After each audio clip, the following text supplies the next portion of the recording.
I'd like to do a little tiny bit of ABG practice. Thank you for sending that, Evelyn. Good morning, Wanda. I'd like to just go over ABGs a tiny bit because, you know, obviously you are the professional ABG queen. Not really. You got it. I was thinking about that question though, and I must have checked. It should have. I'm pretty sure it should have been the other way too. That doesn't make sense to me. I really think it should have been metabolic alkalosis. It just doesn't make sense. Yeah. Yeah. No. Yeah, it's alcohol. Yeah. I'm so confused now. They had it as metabolic acidosis. And I'm thinking, normally with nausea and vomiting and things like, and diarrhea, it tends to be more of an alkalosis. So anyway, I'm trying to look. Let me just see whether there is. Give me a second here. I think with ABGs, I'm just looking at, you know, the last HESI. The only thing it really talked about with ABGs was in relationship with respiratory situations. I think it talked about a patient having an asthma attack, and then it would be for you to ascertain what type of ABG that would be.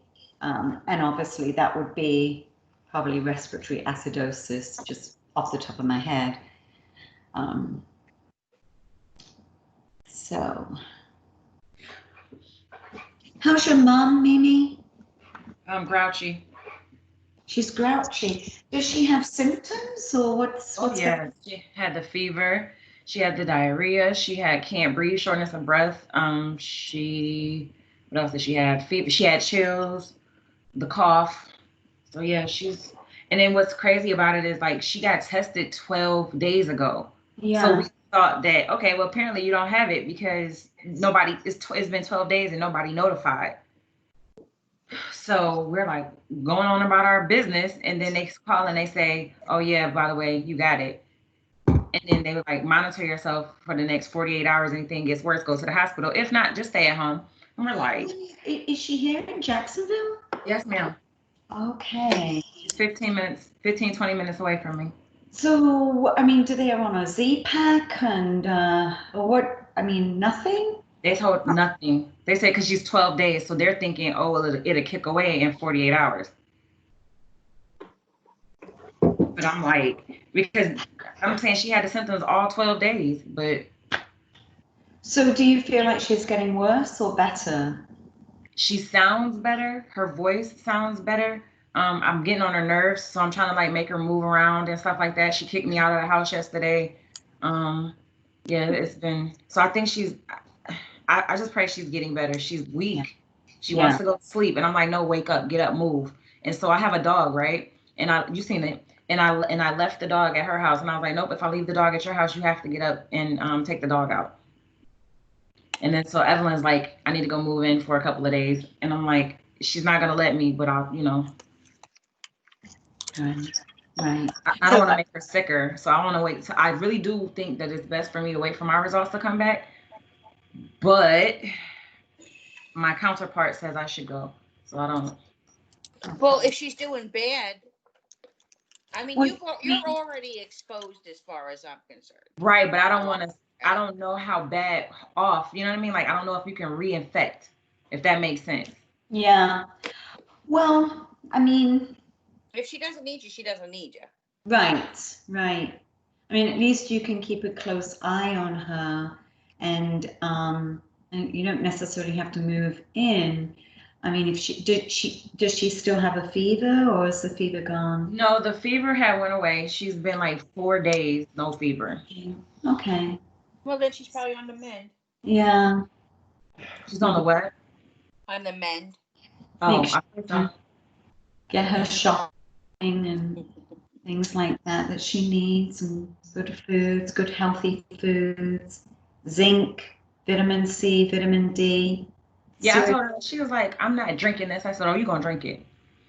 I was like, you drink it or I restrain you and make you drink it. So yeah. We'll see today. I'm going back over there after class. So and if anything's the worst, then like I said, the bag is packed, Evelyn. No, all I'm saying is if she is really sick, only because you don't know with this, it turns on a dime. Exactly. Yeah. all right.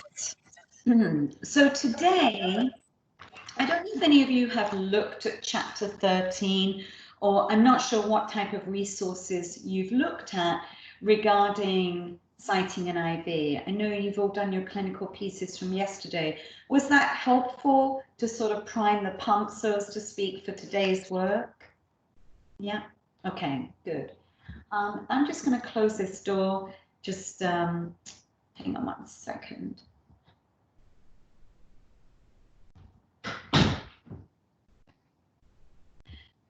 Okay. I've already been up at 10 to 5, been to Orange Theory, worked out for an hour, got home, had my shake, talked to England, and ready to rock and roll. That's how we roll, right? How's your dad? He's good? No, I'm probably, I've been on the phone with a physician this morning, so I'll know, just to let you know, I will know in a few hours what I'm having to do, but I think I may have to fly to England, so and they're basically talking with the hospital to say, if I fly in, am I going to be able to visit? So that's what they're doing right now, is organizing with the hospital to see if I fly in, that they're going to allow me to come into the hospital. So that's what's going on. My father is pretty much hospice status, so that's what's going on. So sorry. Thank you.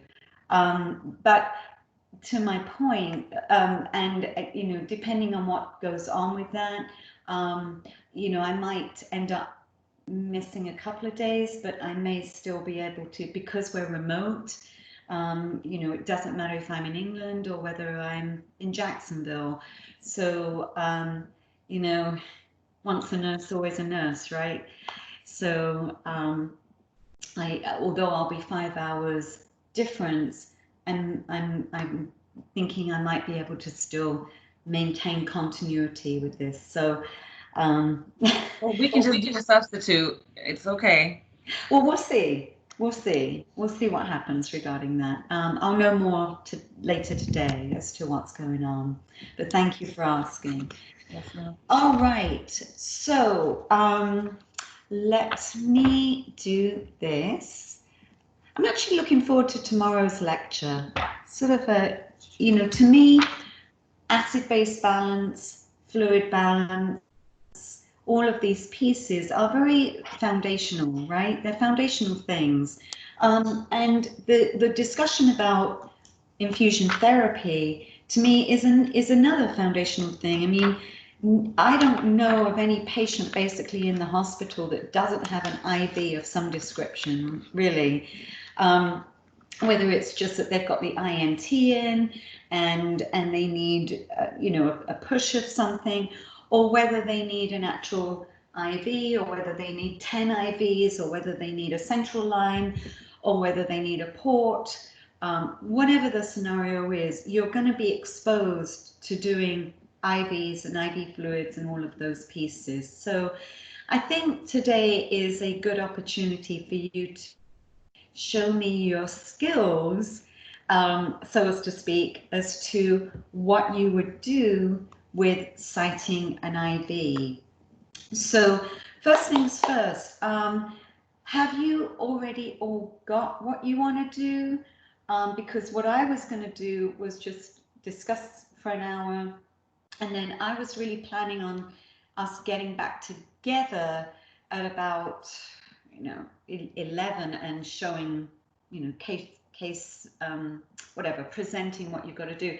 But if some of you already have something ready to rock and roll, then I'm fine with, if you want to do yours now and then the others can do theirs later, that's fine. I can sort of roll with the punches. It doesn't matter to me. Yeah, I go. Which one to do, Evelyn? Because I feel like whatever you do, I'm just probably gonna go feed off of it because it's so great and amazing. Well, I don't know if it's going to be great and amazing. But it sounds like you've already got I yours. have an idea. I don't know if it's all right or if I'm missing stuff, but I mean, I have a decent idea. I just think it's easier to see. Of course.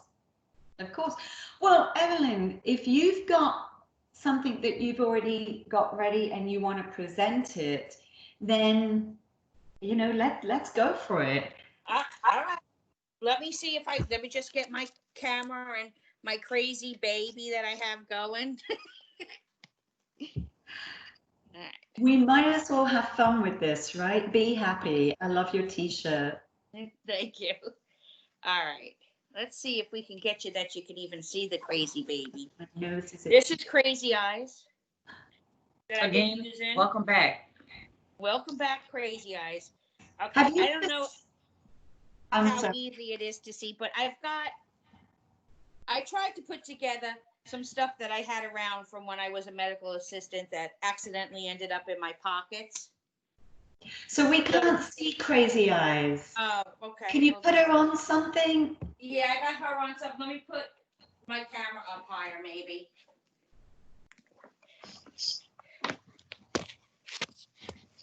No. I need Crazy Eyes higher. How can you see that enough? Is she gonna stay up there? She'll be all right. My main thing is that you see her arm. Yes, that's better. Right, like that. Right there. Okay. All right. So I tried to gather some stuff that I had around the house, pulling out of our kits. I've got saline. This could be like a bandage or something. Gloves. A little, what the heck do you call this? Come on now. We all know what this is. Hand sanitizer. Bandages. I've got a little tie for her to use. You got your tourniquet, all right. I've got a butterfly needle I had that I took apart to make this stimulate the actual needle, and then we'll cap this on to flush it. Okay. Tape. And gloves. That's all I could come up with that I have. Usually, though, when you start an IV, it comes in a kit, everything. So let me just push back on that. Not always, depending on where you work. It does nowadays, but believe me, years ago, you would be pulling these pieces separately and putting them together. So the same thing. You pulling from one unit from another, trying to put the stuff together. Well, that's interesting. But I've only been in the hospital, so. And I've seen them do it, and they have a kit, so that's just. If you work in primary care, not so much. Yeah. How I would do this is, first of all, I hopefully have an idea of what we're going to put in this IV, because you need to get the tubing, and the needle gauge has to be what can handle the medicine. So if you're doing if you're going to have to infuse any kind of blood products, you're going to need a bigger needle. A 20 gauge. Yeah. So at least, yeah. So usually use a 22 they're using on older people who have frail veins, but sometimes it's kind of hard to push medicine through that. I think that ideally it's about an 18 to a 20 is really what they really want to use all the time if they can. I would say if you're talking about blood, if you know you're not going to give blood, you could probably get away with a 22. Right. But if you're giving blood because of the viscosity, you really need a 20 gauge. Yeah. Okay. And a lot of times I saw that they use like a 24 for children. Yeah. You know, so basically, I would want to know that. I would gather all of my little gadgets here. I'd have an idea, I would hope, about my patient, you know, if they're frail, if they're, you know, that type of thing. I'd prepare all my equipment first on a table. I'd open up my stuff. I would do all that first. So I had it right there ready to go. Only because I feel like the patient has anxiety to begin with. So let's get this over with. Let's get this done.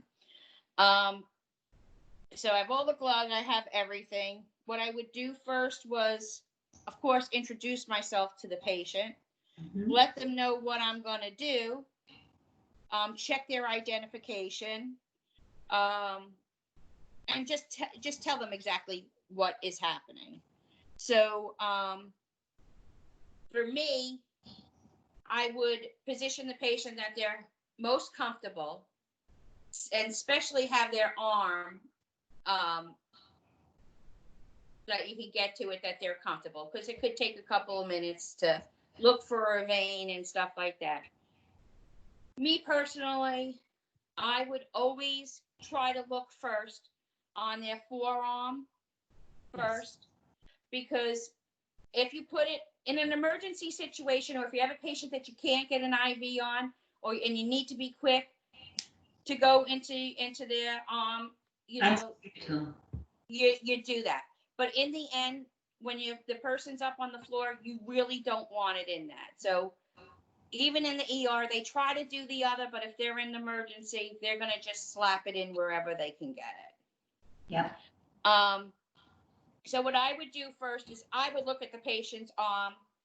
I would go in this, what is it, celiac vein, cephalic vein? Cephalic vein first, and that usually runs their finger like here and up. Right. So that's a great vein. That's where I would try to go for that first. I would look in. If I can't get it there, I would rather go to the hand than go on the opposite side. There's too much trouble, like I said, with them moving and jarring around that IV.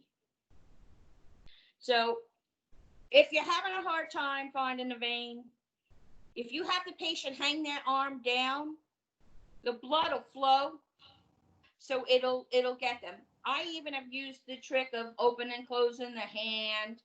I was a phlebotomist too, and you know, we used hot packs, hot washcloths. We've done everything. In the hospital, they even have those vein finders. If you're desperate, you get it. It doesn't always work that well. So you're better off I'm a proponent of by feel. I'm a little old school sometimes and I go rogue, but you really need to have gloves. You need to have don't rip off the top of your finger and stuff like that. Yeah. Old school, they did that. They did. I've never done that. They did. Trust me, they did. I have never done that in my whole career. Well, that's why it's really important.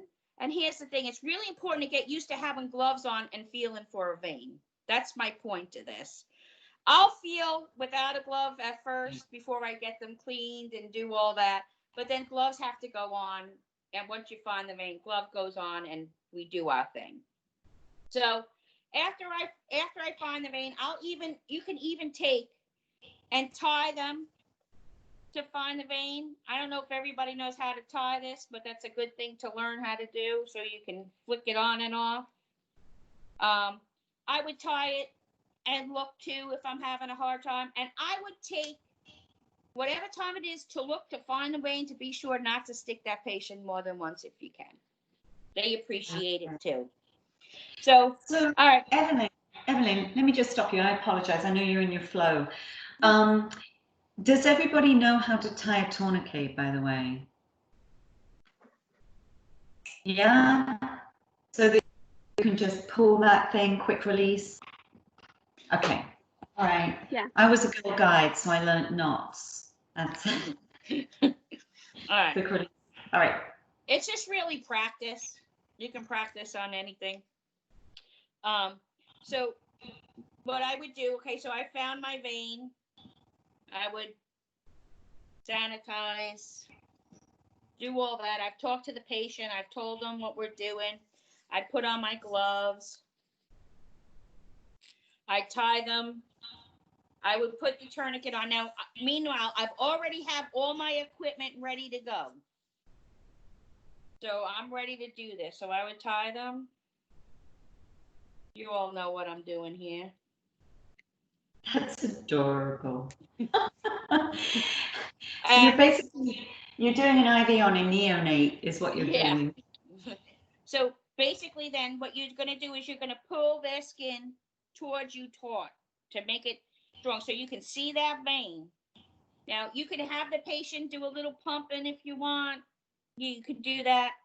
Another thing is if you can't find a vein, people have been known to use blood pressure cuffs. Mm-hmm. Be careful though that you don't pump them too tight because they bruise terribly when you do that. Also, another trick is, and I don't know if you've ever used this, but you can I've double banded people if I've had to, and it's been that bad. To just draw blood. Yeah. Just to draw blood, but I've never started an IV, so, but just to draw blood. So then I'd clean them. They have this special, what's it called? Those chloro. The iodine? Yeah, the iodine, or it's those things that is it chlorhexidine? Is it chlorhexidine or something? Chlorhexidine as well. Yeah. How would you clean yours? How would I clean? Well, I mean, when I was a phlebotomist, we just used alcohol wipes. Right, but what I'm asking is, tell me a little bit about how you would do it. From the center out. Good. From the center out. But I'm not sure with those things. Do you wipe them this way? I want to say that yes. It depends on what you're using them for, but yes, I understand that there's a whole concept that you're trying to create friction. Yeah. But however, I was always taught that you go from the inner outer because you're moving the bacteria away from where you want it. So, yeah. Yeah. So then I would pull their skin, get your needle ready. Now, bevel up. Bevel's always up. And you don't graze, you go a little bit, I'd say, 30 degrees maybe? Mm-hmm. Between 10 to 30 degree angle, and go in. You'll see with it when you do this, that it'll give you a flash back of blood. You'll know then that you're in the vein. So what you would then do is then you would, I think, go in like a 2 millimeters or something, and a little bit more with the needle. Yeah. Hold it. So because then the catheter piece is in there, and then you could pull out your needle. Correct? Yep. Okay. Then you got to tape it down so it doesn't move. Just give it some tape. You don't have to tape it all the way down. Just tape it that it's held, because you have to test it. So then what I would do is I would attach my this like tubing you attach. You take your saline and you run it through the line to see if it goes through. Okay, so that's how you know your IV set.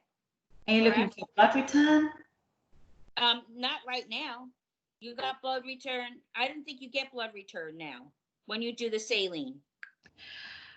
So here's the thing. When you insert the needle, right, you get the flash. You're looking for a flash. Right. Right. So that is your blood return. That's letting you know that you're in the vein. Right. So yes. And I tend to release my tourniquet as well. Oh, yes. I'm sorry. Yes, absolutely. After you get it in, forgot that step. It's okay. Very important. As soon as you get that vein, unhook that Yeah, tourniquet. release it. There you go. So I did the saline, everything is looking good. Take that out, and then I would take, and with translucent dressing, we would tape off that, secure it to the arm, and then throw everything away.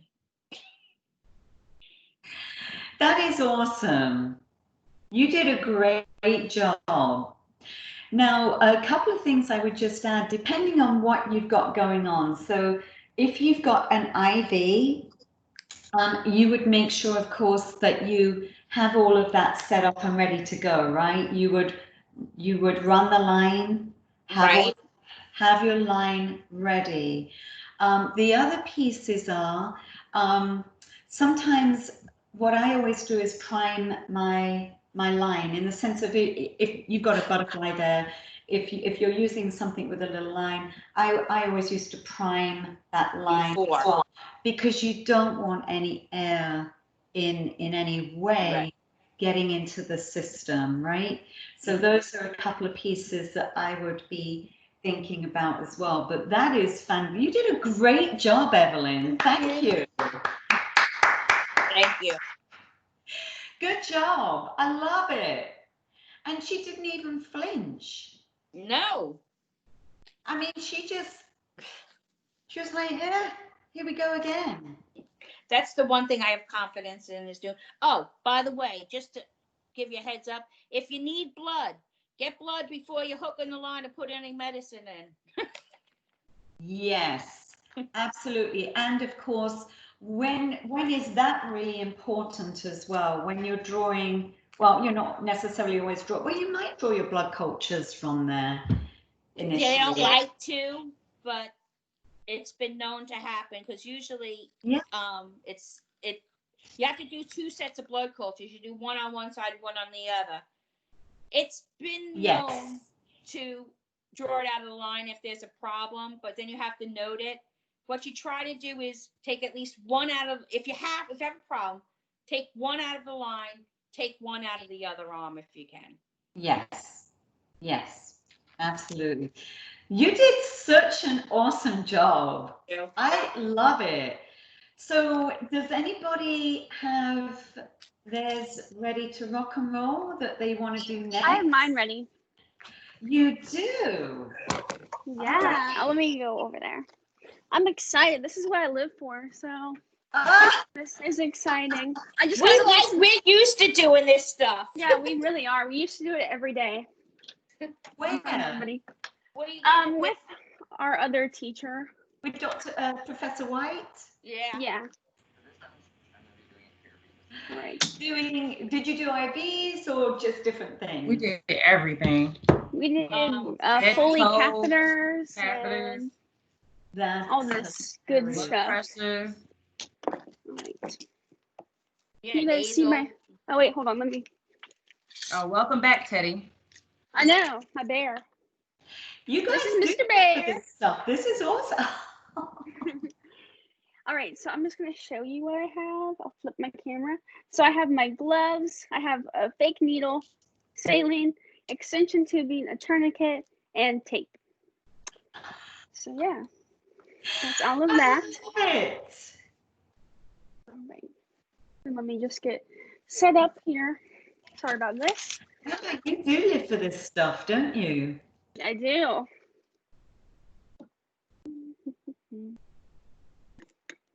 She's humming.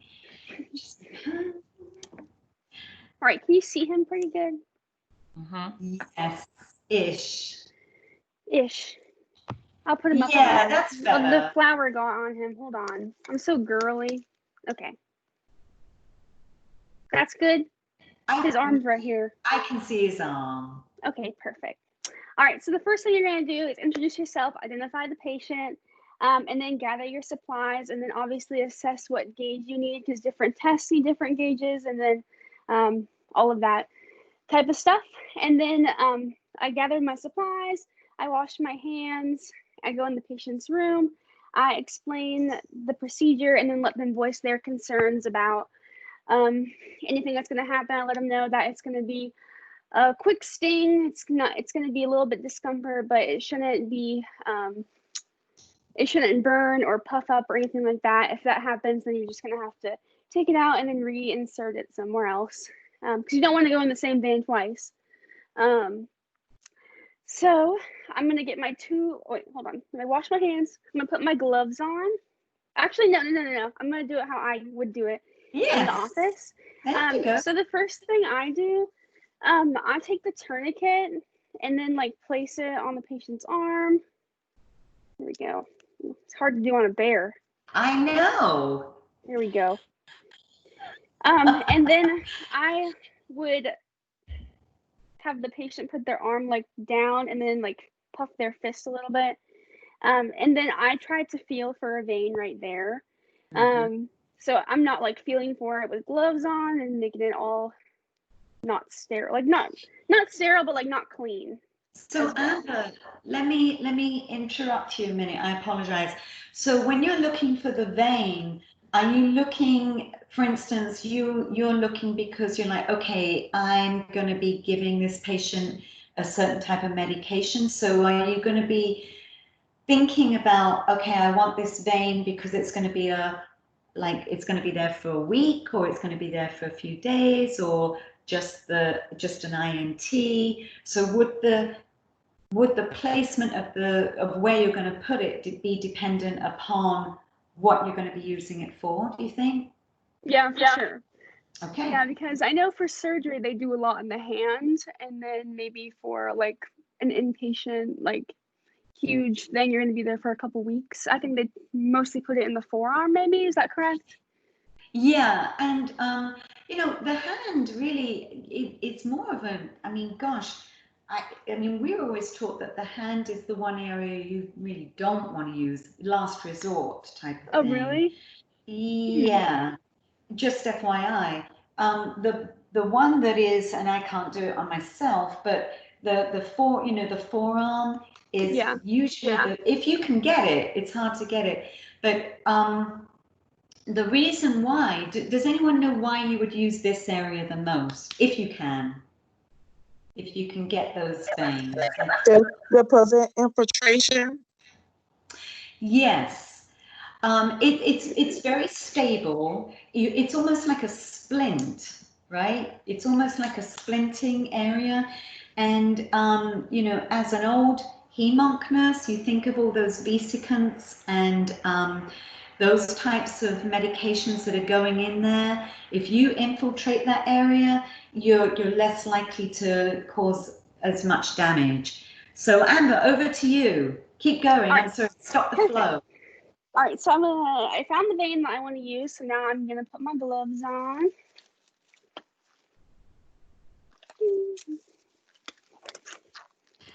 I love that she's so happy with this. And then I'm going to take my saline and just attach it to the extension tubing, just so you don't have to do that with wait, dang, it doesn't fit, but let's just pretend. We'll pretend. Oh wait, actually, if you push it hard enough, it works. All right, so I'm gonna put my tubing set up, and then I applied that. I'm going through it in my head. Yeah.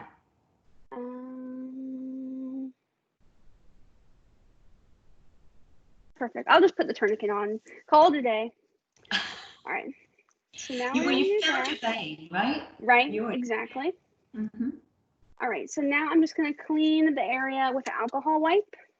So I'm going to go from the inner circle, outer, and then throw that away. And then I'm going to take my needle and then I'm going to, like when needles come, they usually come a little bit off. So I'm just going to turn it a little bit so you make it secure.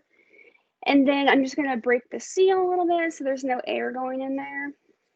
And then, so I'm going to hold the skin taut, push the needle in, bevel up, and then wait for some blood to rush into the chamber. And then once that happens, I'm going to extend it just a little bit more. Mm-hmm. And then you slide the cannula in and the needle comes out. Yes. And then that's when you take the tourniquet off and then you hold the cannula under the skin with the thumb so blood doesn't rush out of there. And then you're just gonna put the extension tubing connected to the cannula. And then with the saline flush, you're going to see if there's any puffiness around the insertion. If there is, then it's obviously in the tissue or something else rather than the vein. Yes. And then if there's any burning, just let the patient know, or tell the patient to let you know if there's any burning, because that equals bad. And then, so when the saline's done, you're going to take it off. Then you're going to tape it down. And let's just pretend that's still on there. So how you tape it, you go from the bottom. Yes. You can't really see this, but I can see what you're doing. Yeah. You go from the bottom, and then you kind of put it up, and then you go over. It's called a chevron. Sides. Yeah. And then you also want to tape this and clamp it down so the blood doesn't pop out of there as well. And then you're going to date and time on the bandaging what gauge it was, and then you're going to document in the patient's chart what vein you put it in, the gauge and then length of the catheter, the number of attempts, the patient's response, like if they didn't like it or not, or if they had different concerns about it. I think you document that, Yes. just so the oncoming nurse knows like their concerns, and then you're just going to put your signature in there as well. That was awesome. And Yay. Teddy seemed to really not have a problem with that. He didn't. No, he's a good patient. He's one of the ones that don't resist. I love it. Yeah, you guys are pros at this. So, does anybody have this? We're on a roll. Anybody else want to go? Mimi, Rhonda? Anybody else? So yes, I'm trying to go with I have a human. Oh, awesome. So I have a human. So I need about 2 seconds. Let me get him together. Well, while you're doing that, let's just talk a little bit more about all of this. So let's think about these patients that might be a little bit more concerning. So when you're assessing your patient, of course, you're looking for, where can I put this line? If a patient has had a mastectomy, or if they've got dialysis catheter, or if they've got lymphedema, or even some form of paralysis, would you go in that arm or not? No. No, you would avoid that arm. Yeah, absolutely. And so you would be limited a little bit more as to where you can go to put that IV in, but those are the types of things that you do need to be aware of, especially in mastectomy patients, things of that nature, if they've got a graft, those types of things. And then, of course, we're looking a little bit about the butterfly. On the whole, the butterfly is something that you would just use for more of a blood draw, or, you know, I've seen it in primary care. We may do it if we're doing something really quick, we might do it, but on the whole, you're going to use a Venflon of some capacity, right? A catheter, and put those in. What would be, for instance, some of the concerns with putting in any type of IV? What could be an issue? Infection. That's one of the biggies. So catheter-related bloodstream infection is a big one, right? And that is called it's called CRBSIs, catheter-related bloodstream infection. It's actually in chapter 13, and it talks about it. It's sort of funny because the term CRBSI is on page 206 of your book. And, you know, you might not see that so much with your, you know, your INT that you put in, but what type of line do you think you might see that more with? Any ideas?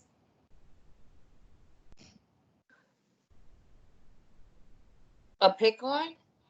Yeah, any line that basically you put in, and there's some very nice pictures on page 204 and 205 of your book that shows the difference between a midline and a pick line, and where it actually ends up in the placement. And I think that's useful for you to get a visual of what a midline looks like and what a pick line looks like, because then you're going to be able to understand the differences and the concern. And if you look on page 205 of your books, you will see where the end of the catheter is. It actually ends up in the superior vena cava, which again could be another issue, right? So you want to be cautious with that. If you're if you end up with basically a catheter-related bloodstream infection, you could in fact cause something like endocarditis. Yeah. So I just want you to be aware of that. And it looks like Mimi is got her subject. It's not a teddy bear, it's not a doll, it's a live human being. Oh, it's my hubby. God, she's so brave. We better see that blood return. He's sets at us. He's looking a bit terrified. Can you see his arm? Hold on, let me take this this thing off. We want to see the whole view of him. Uh-oh. Maybe if he lifts his arm up a bit, maybe pop it on a pillow. Okay. Is it on a pillow? Or are you having to hold your arm up? You don't want to hold I'm your arm. holding it up. She's going to get a pillow. Oh, you can put it down. You don't want to hold that unless you I mean, you're probably going to. There you go. Make it comfortable. I'm trying to take off these theatrics. I don't know how. How you do it, Amber? Because I got my background. Take off. There it goes. I got it. That's better. You can. Okay, that's better. All right. Yeah, you turn that background off. Good. Yeah. All right. So, are we ready, guys? Yes. Outstanding. All right, here we go. I just very want to dramatic. thank you for doing this. Thank you for your service today. Okay, so here we go from the beginning.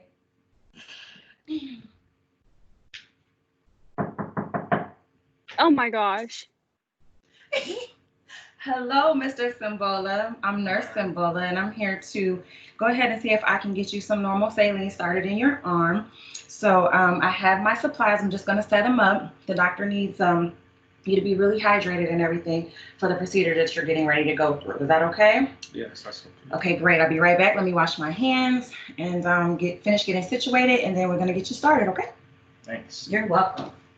So I went off and I washed my hands, did my nice hand hygiene. I came back. Okay, Mr. Simbola, this is going to be my stimulation of a tourniquet. And we're going to put this tourniquet on your arm just so I can make sure that your veins are going to be properly ready for me to do this IV with. How's that? It's supposed to be a little tight. It's good? Yeah, it's okay. It's good? Okay, great. So when you're checking for an IV, right, we always know that the AC joint is the most obvious, but because he's not just getting blood and leaving, he's going to get the normal saline, and then following the normal saline, he's going to get some type of, he might get medication or whatever. So we're not going to go on the AC joint. The AC joint is right here, and that's like, again, we don't want him bending and moving. Okay, so I'm going to start dorsal, and because you can follow lines. So I'm starting dorsal, and I'm filling. My hands are clean, and I'm filling just to see if I see. And he does not have any veins, even though he drinks 1 million gallons of water a day. Okay, all right. Shouldn't talk about your patient like that. Well, you probably, if he actually was to squeeze a ball or something, that thing would pop. Right. What? Yeah, there you go. You can do that. Finger. Right. So then I'm checking around. I don't see anything. So I'm gonna say, Mr. Simbola, I don't notice that you have veins that because I want to stick you more than once. So I'm gonna go ahead and I'm going to give you this ball, and I need you to squeeze it until I can. There we go. There's it. It's good to go. But I'm probably gonna go down a little bit further. and I'm can going to see use it. your phallic, but I'm going to go, because I see the one that's protruding in your arm, in your hand right here, I'm going to go right here. We good with that? Y'all see Where are that? you going? You don't want me to do it? You want me to go No. up here? Hand is last resort. Last resort. Okay. So then I'm going to go to the vein I see right here. Yeah. All right. So you can stop squeezing. Just give me a couple more pumps. I don't know if you guys can see my makeshift supplies. Yes. Okay. So I have a fake needle. I have what I'm going to flush the tube with. My saline, I'm flush the tube with. I have a bandage. I have my alcohol. I have my tubing. And then I have my gloves. Perfect. All right, here we go. Okay, just keep squeezing for me there, Mr. Sambola. What did you eat for breakfast today? I haven't ate yet. Oh, wow. So then right after we do this, we're going to have to give you something. We don't want you to get faint or weary on us. So we're going to have to give you a Belvita.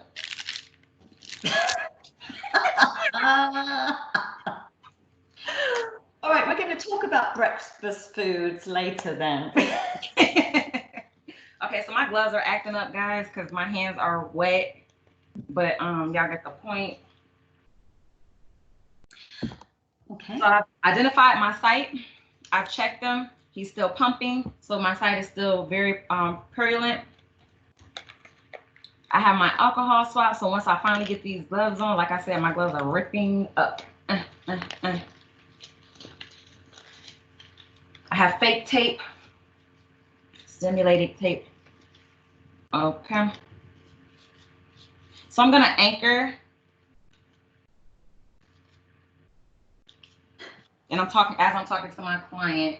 Now, what you do is, I heard you say it, but I also know to do it. Before I'm getting ready to insert this IV in him, this saline should already be prepped onto my tubing.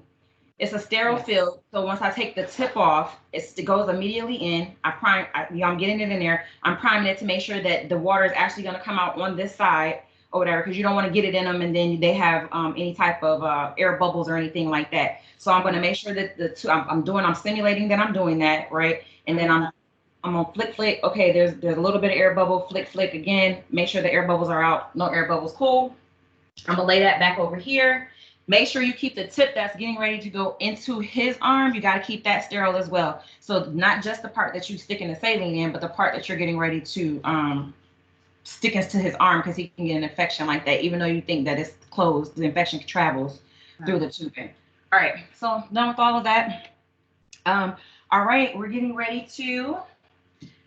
Now I have two forms of, I have the antiseptic, the one that when you go give blood, they go like this, up and down or whatever. So I did that because I'm causing the friction so that I can still make sure I see his, the vein. Then I have my alcohol swab where I'm gonna go in and go around the site, stimulating that. So that way, good to go. You should be able to do all this stuff with one hand. Then I have my needle. He has very small veins, but he's not a butterfly. So I'm going to go ahead and I'm going to give him a good 18, because 18 to 20 gauge is what. What? Poor guy. Poor guy, right? He's getting this 18. He's going to get it. So I'm giving him 18 to 20 gauge, because later on, I don't know if the doctor's going to switch over and, what type of medication he's going to be on. All right. So I find the spot. I pull down just a little bit to make sure that I'm getting ready to inject the needle in the right place. And then you're going to feel a quick poke. Don't look. You can look at me and poke. It's in.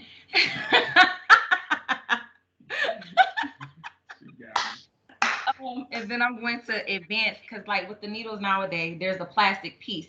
And the plastic piece is what stays in the arm. And then you just, once you advance in, and you see that blood return that's at that bubble, mind you, bevel up. But once you see that bubble line that's in that little tubey filter or whatever, then you can go ahead and you can pull out. So that's what I'm doing. So I put it in block like that. And then I'm going to pull out. I'm holding it in place. My sharps container is over here. Then we're going to take the And a lot of them now are self-protective. The sharks, when you pull them out, they actually retract. Mhm. Yes. But I still put it in a Sharps container because I Oh, don't want that garbage. absolutely. Yes. So then I go ahead and I insert the saline, Yeah. and then that's there. And now what I need to do is I need to take my fake tape, bloop bloop, and I am going to I'm going to put the tape here, and then I'm going to take this and I'm going to coil, because I don't want it to I don't want them to be able to yank it or anything like that. Right. So I'm going to coil it.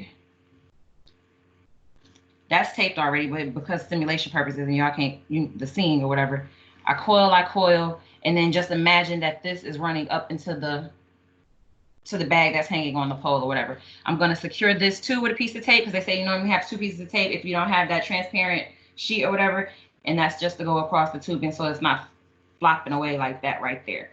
So I'll just put a tube right there. What about that tourniquet? I have to release the tourniquet because I've already gotten his blood, and he doesn't have this little candy magenta thing in his hand. And then that's it. I say, are you okay, Mr. Sambola?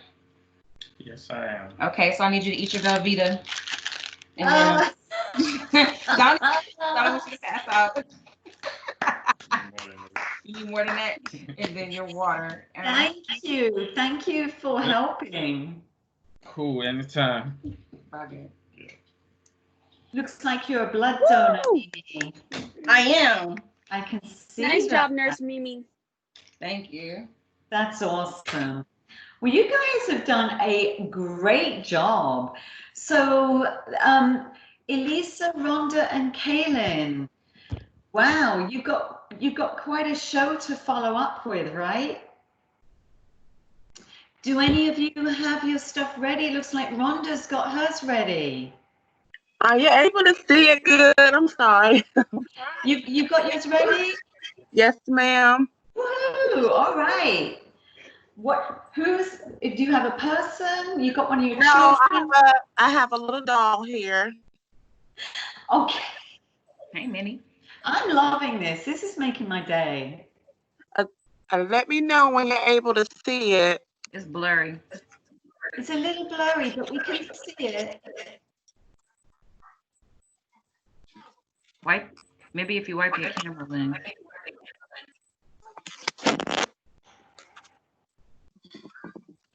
Are you using your phone? Is that what you're using? No, my laptop. Oh, okay. If not, I might have to just use my phone and go last. Oh, we can see it. I can see it. It's just a little blurry, but it's okay. It could be just where sometimes the reception of things. Look at that. It looks very well organized. Look at you with your Disney Minnie Mouse. Okay. For time purposes only, I had put my gloves on already. So Take your gloves off. Go from the beginning. yeah. Identify the patient. Hey, The name. Rhonda, go from the beginning. Take your gloves off. Go from the top. We got time. Got plenty of time.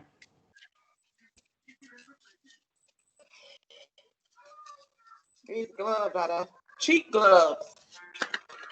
Yeah.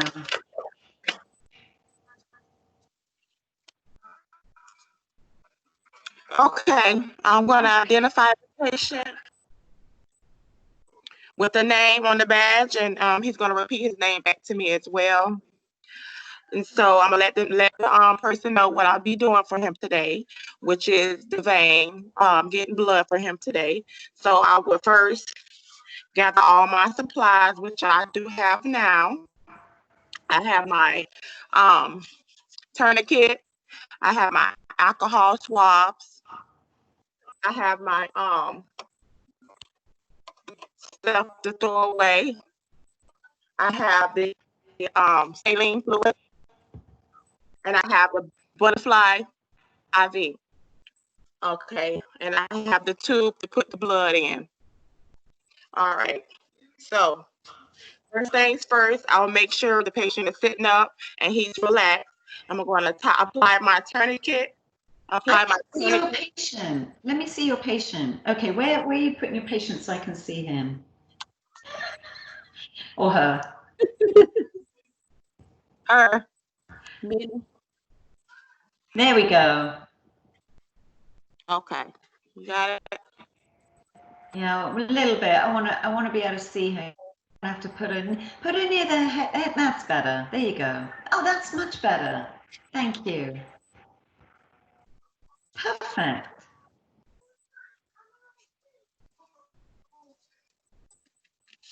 It's so cute. I'm applying my tourniquet to the arm. Make sure it's tight so I can be able to visualize the vein and feel for the vein. So what I'm gonna do is feel for it and get a visual of it.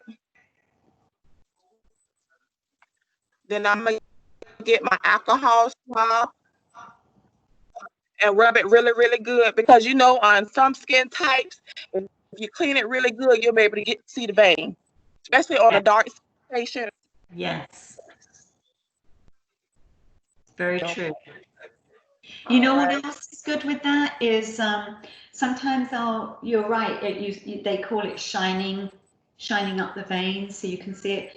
Sometimes I find as well povidone iodine works better as well. It just depends. Of course, if they're not allergic to povidone iodine, then I might try that if I can't see the vein. So that's a great point. Thank you. Okay. So I have my needle in my hand, and I'll make sure it's angled with the bezel up between 20 or 40 degrees. I'm gonna take my time and gently push it in, because you got to pay attention to, you see the lightning flash at the end, and that's how you know you in the right spot of the blood, when you see that flash of blood come up at the end. Okay, once I see that, I'm gonna adjust the needle in and slide it in with the thing out. Okay, and so I'm gonna go down. At this point, I'm gonna release the tourniquet. Yes.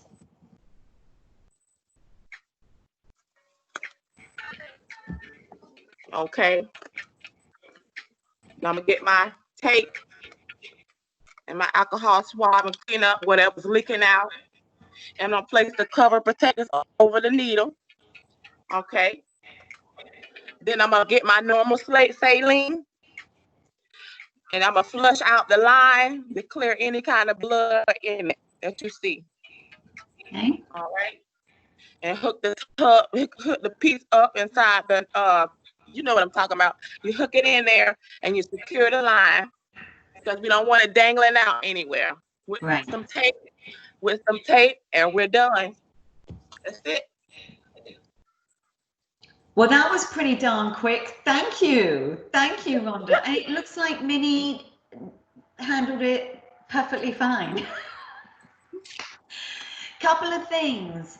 I tend to make sure I've got my flush connected with my IV first. Yeah. So that basically what you're doing is making sure you don't have any air in your line, right? So you've got that all connected and flushed through. That's something that I think is necessary to do. And what could be another not side effect, another concern? We said about infection. Water. But has anybody pushing air into their veins? Well, that's one. Yeah. What about clots? What about any concern for clots? Right. That would be an issue. So would you, if talking about when you push, if you feel resistance, would you keep going with that IV? No. Okay. Right. Yeah. You wouldn't just keep pushing on through, right? To make sure. Thank you, Rhonda. That was fun. I love that. That's awesome. Good job, girlie. All right, Elisa and Kaylin, do you have yours or do you need some time? Got about as much as I can find in the house. Not a lot, but did tourniquets come with our Concord bag? Because I dang sure I was looking for one. Oh, okay. They don't? What do you get in those bags? You get like a Foley and a NG tube and a dressing. You need Oh, I lots didn't of even do that. They need to get more than that. A dog on stethoscope. They need to do more than that. stuff. All this money. When I started, we got a stethoscope and a blood pressure cuff, and that's it. Yeah, that's what we got. That's all we got. Wow. Oh, wow. Oh, where do you work, Wanda? I know you were working yesterday. Where do you work? Cura Health Hospital on Pritchard Road. We're taking care of right now the COVID patients. Oh, wow. You're working at Cura Health. I Yes, didn't ma'am. know that. Wow. Yeah. So I don't know if you know, I used to work with Select. Select is a LTAC. I was the nurse that used to evaluate the patients to go to the different facilities. So that's heavy duty work. So you have some COVID patients there? Yes, ma'am, I do. That's why when you see me with the shield, the face shield and everything, yes, ma'am. Wow. How are the patients? I'm just curious. They have them isolated. So you pretty much, it's limited visitors, everything, it's to get in and get out. And so basically you just give them what they need and, let them rest until, everything clears up with them. Are they on long-term care? Not long-term. So they stay? Ma'am? They stay? Like they stay overnight? Like they stay days? Yeah, it's a long-term care. Yeah, it's a stay after the hospital. So it's like rehab for them because they can't stay to the hospital very long. Most of them are ventilators because they can't breathe because it's respiratory issues going on with the COVID and it turns into pneumonia, stuff like that. So you like my old nursing home we made a whole COVID unit at Lanier and I'm like, I had to go. So just to let you know the differences in levels of care, and this is an interesting point to me. It's always been one of my interests. So they're called LTACs. They're actually the same as a hospital. It's pretty heavy duty stuff. Nearly every single patient in an LTAC is either on a ventilator or has got stage 4 wounds or has multiple antibiotics. They're incredibly sick patients. They normally go directly from the ICU to the LTAC, where the aim is basically to get them off the vent. There's another one called Kindred, which you may have heard of, in Green Cove Springs. There's another one called Select, which is in Gainesville. It's actually inside UF Gainesville. But normally the usual stay is 21 days. And the goal is to get them weaned off the ventilator or get them to the point that they can then go to rehab in the sense of a skilled nursing facility. So they're that intermediary, and really what they were born out of is, you just can't keep so many people in the ICU all the time. So they're the next sort of step down from especially Memorial Hospital ICU. So so it's where Rhonda's working is I've worked there at PRM now and again. I would evaluate patients and stuff for Brooks to go from it was then specialty to go there to go from there to Brooks. But yeah, these patients are usually very, very sick. And a lot of the time as well, it's sort of the last resort, wouldn't you say, Rhonda? Before they're either going to get better or they're not. Yes, ma'am. It's either way, either or. Yes, that's right. And it's hard to see them on that ventilator like that, and you gotta come in there and turn them and clean them and bathe them, and they just lay there, and it's a sad situation, especially for the patient, family. It is. How many patients do you have at Cura Health right now? Because I know their census used to be very low. 12 right now. Oh, wow. Huh. Wow. Yeah.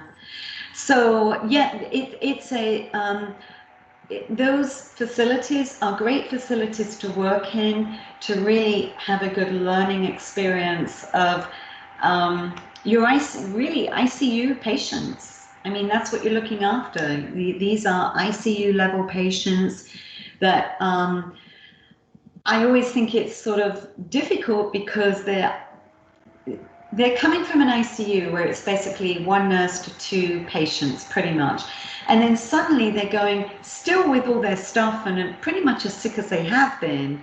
And now the level is maybe one nurse to four, I'm going to say, something of that nature. Is that about it, Rhonda? Yes, ma'am. We have one nurse and we have one respiratory personnel that's there. And, pretty sure the physician comes in and out when it's time to check on the person too as well. But only one nurse? One nurse per, I would say, 12 patients, they will have one nurse. What? Mm-hmm. So y'all only got one nurse in this facility. Well, now we got more than one because you got shifts. But what? Because right now, what it is, everybody is kind of short-staffed because some people don't want to work and do COVID patients right now.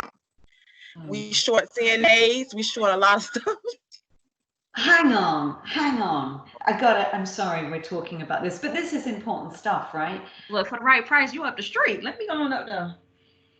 Wow. Oh, come on, Mimi. They take LPNs too. That's what's up.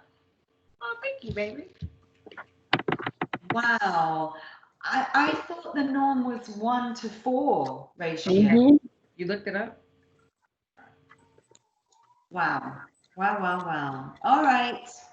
So, who's next? Elisa, it looks like you've got your patient ready. I do. Okay, you're Kaylin. Who's going, Elisa or Kaylin? Which one? Doesn't matter. I'm ready. She's ready. Well, you two decide. You choose. Kaylin, come on. Oh, wait. I like your hair today. Nice poof poof. I didn't comb it. But you combed I your base. want to show y'all my RN badge, for future reference. I'm trying to get me out of the way so I can see you. I can't get my picture out of the way. I don't know why I can't move my picture. You heard me? Y'all see my RN badge right here? RN, huh? Mm-hmm. You all the way up. Okay.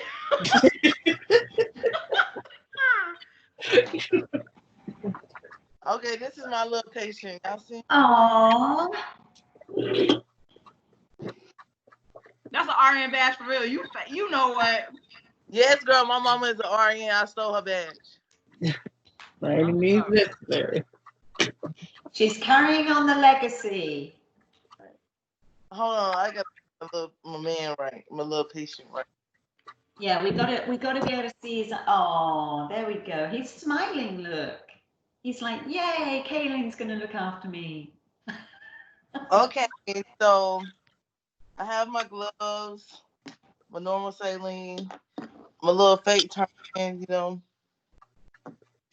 tape, alcohol swabs, a little fake needle, and I had to compromise a little bit, so my tubing is a little scrawl,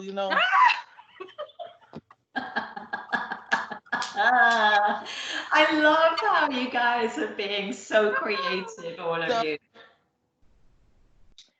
This is I don't know. We're gonna call her Ladybug or something. How can you use her arm? Huh? She contracted. How are you gonna get her? See, I can put the turn around her arm right here.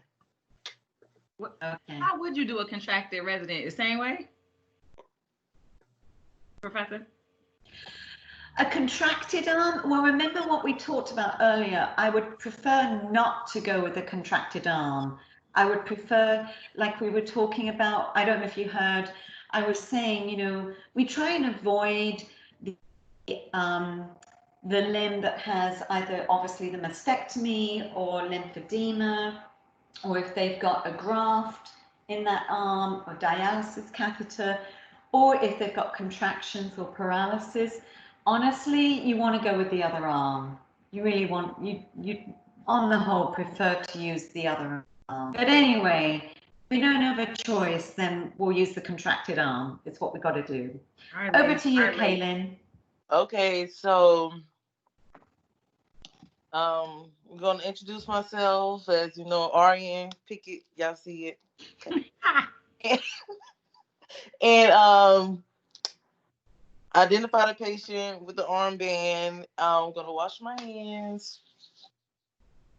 I have my gloves here, you know, a little privacy, shut the door, pull the curtain, however, depending on the facility, you know. So, put on my little gloves. Ooh, these might be a little.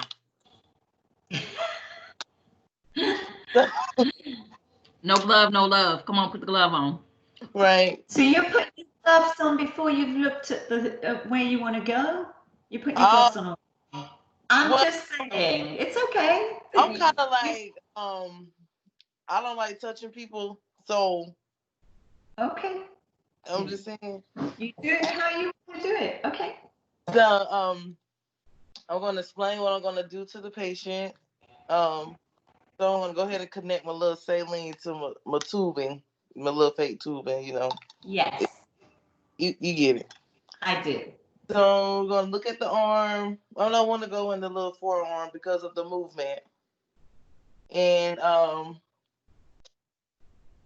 I'm looking for a little vein, you know, kind of found one right here.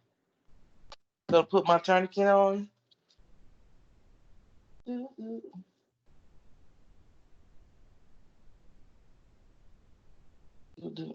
So I make him ball his little fist. He don't have any hands, but you get the point. So you're the one person who isn't going to go for the vein in the hand. I'm impressed. Thank you, Kaylin.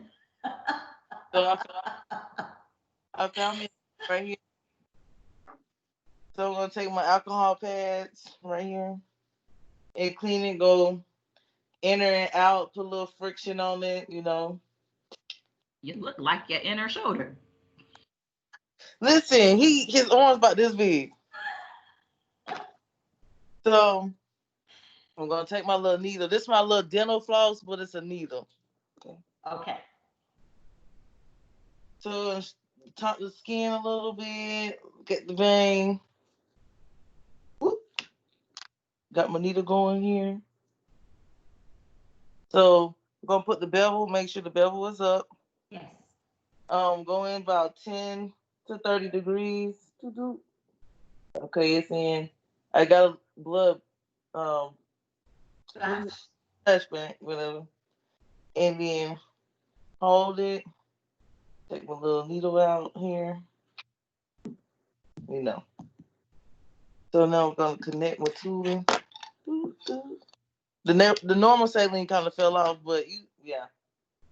So connect it here. Take the normal saline in the tubing and yeah.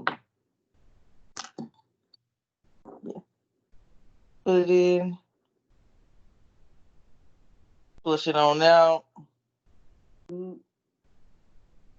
Then I'm gonna take this and put it up because you don't want them to snatch it while it's moving. Oh, I forgot to remove my tourniquet, but it's coming off.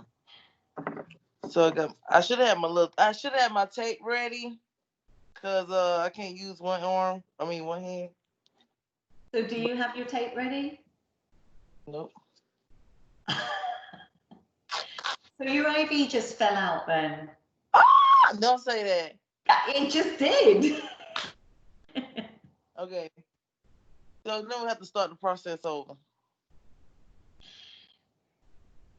And put some little tape on there.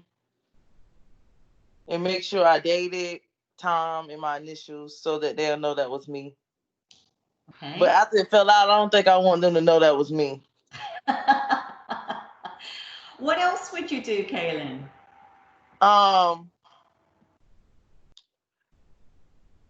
What I missed? How about documentation? Oh yeah, and document. And let me ask. I'm listening. Oh, I'm listening. Go ahead. So what would you document? I would document what area I put the IV in, what size needle, how the patient tolerated, and I think that's it. What else would I document? Well, you would document the procedure, IV 20 gauge inserted to the left AC, using aseptic technique, patient tolerated procedure well, no signs of swelling, redness, infection, no infiltration, those types of things. So, the whole piece to make sure that you have covered yourself. Why?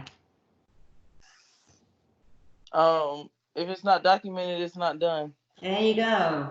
Exactly. So Teddy has his IV in. Perfect. Good job, Kaylin. Hey. Oh, I love it. I love it. I love how you've all got teddy bears. Okay, I'll take it off. She's preparing. She's already preparing her mindset. That's a good thing. I got to speak it into existence. That's right. There you go. Exactly. So Elisa, before we go over to you, seeing as though we're looking at chapter 13 anyway, and we're sort of I'm really enjoying today. This is just what I needed. Thank you, ladies. I really needed this. It's so sweet. I love to see all your teddy bears and people. And I actually don't. I probably would have had to have done it on my cat or something if it was me. I might have actually maybe got my husband. I don't know, what I might show you is when we get to diabetes, if I'm here in the country, is when we get to that stage, I might get my husband to pop in so you can see his little pumps and things. It's sort of useful, to see them actually in action if you haven't seen them. I'm all ready for that. I got the glucose. I'm ready. Oh, you are. That is awesome. Good. Yeah. Well, he doesn't have to do that. That's the beautiful thing about the Omnipod and the Dexcom. Oh. They talk to Apple. They talk to your Apple phone. And it is a continuous reading. And you basically, when you go to Endo, they plug it in and it shows a beautiful graph of all of your readings. How lovely is that, right? I mean, that's truly a godsend compared to where it used to be, where they'd be sticking themselves, I don't know, 10 times, literally probably about, 8 to 10 times a day sometimes. So, it's amazing. So, Elisa, looks like you've got your patient ready to rock and roll. Do. Ow, my tape's sticking to me. All right, let's see if I can fidget this a little bit without dropping it. Oops, I'm gonna drop the laptop. All right. I wish I could move that bar out one day. Can I do it? No. Anybody know how I can move this bar out the way? You know what I'm talking about? Where it says and everything? Is that the bar you're talking about? Where it's got it's sort of right across her screen, and there's. Yeah, you just move your cursor to the side and it will go away. Move the bar. Nope, that's not true. What? Mine goes away. Yours goes away? Mine doesn't. No. All right, well. All right.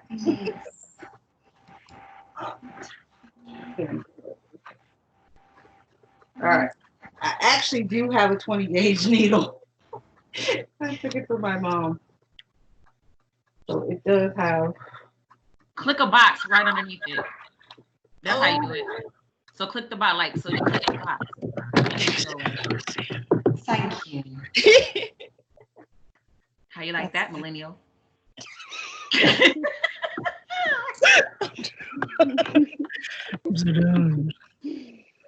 All right. I actually have a 20 gauge needle. All right. To warm. I've got gonna be alcohol. My alcohol swab.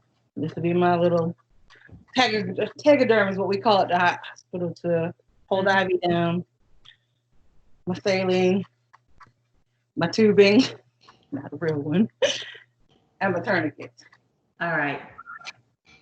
I got tape. It's up on the wall. Actually, that tape pre-set up to the side, so I can just snatch it off.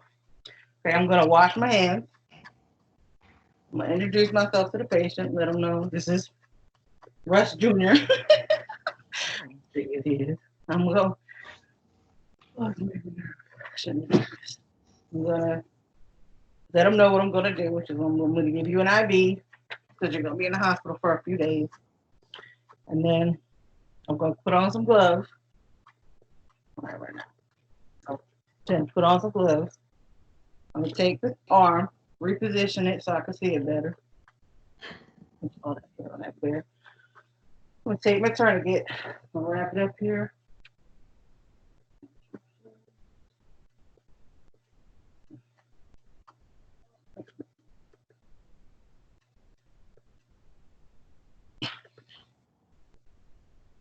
Like that. And then I'm gonna fill the hand arm. Find a nice vein. Found a good one right here. I'm gonna take my alcohol. What's right here? What does that mean? The what is it? I actually have a diagram of the veins. The cephalic vein. There you go. All right, you're gonna go. I had to pull up my pictures because I have a picture of veins that I pulled up to use. Good. You know, on page in chapter 13, just FYI, on page 203, there's a nice little picture, but there's other ones, but that's just an option. I'm gonna put my tubing and my saline together. And I'm gonna take my IV. I'll take the cap off of it. I'm gonna, this one you have to actually twist it to loosen it. I'm gonna loosen it, make sure it's not on tight. And I'm gonna check my vein again. Found it. And I'm gonna go bevel up. Whoa. Before you do anything, what do you need on your hands? Gloves. Yes. I don't actually have any of that. Okay, so we're pretending you put gloves Yeah, on. didn't have gloves, yeah. All right. So I found my vein. I'm gonna hold the skin taut gently. Take the IV. Find it. Put bevel side up. Go at a 10 to 35 degree angle. We're gonna feel a slight poke. So insert it. Wait for a flash. Hold it down. Release the tourniquet. I'll pull the catheter out. Leave so the catheter's in. Take my tubing. Insert it into the catheter.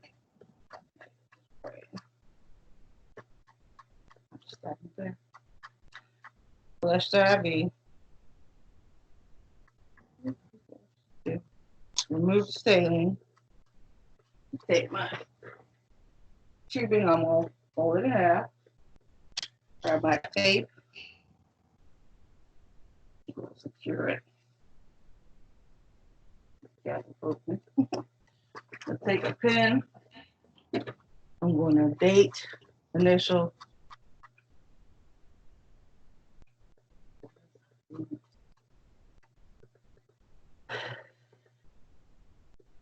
Date and initial the IV site. I just drew a huge blank. And then I'm gonna document where the IV is, what gauge needle you use. And I just drew a huge blank after that. That's okay. That was excellent. And sometimes, you know, there's variations. Some people prefer to secure their line first. Thank you, Elisa.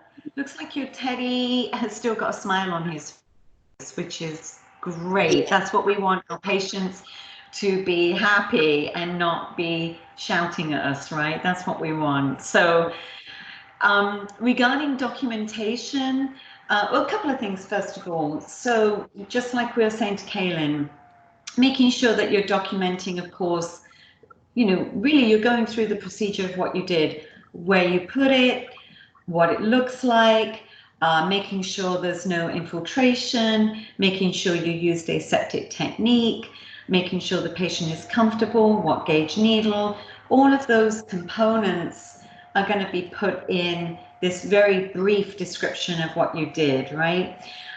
So that's one of the things that I want you to be aware of. Now, just out of curiosity, and this is something, again, it's in your book, it's on page 212 about securing the dressing. Now, I was guilty of this, and I even put oops on this little section. It talks about securing the dressing, and I think more than ever this is important now. Of course, I always used to have a roll of tape in my pocket, right? Walking from room to room with a roll of tape, and that's a big no-no. You can't do that anymore.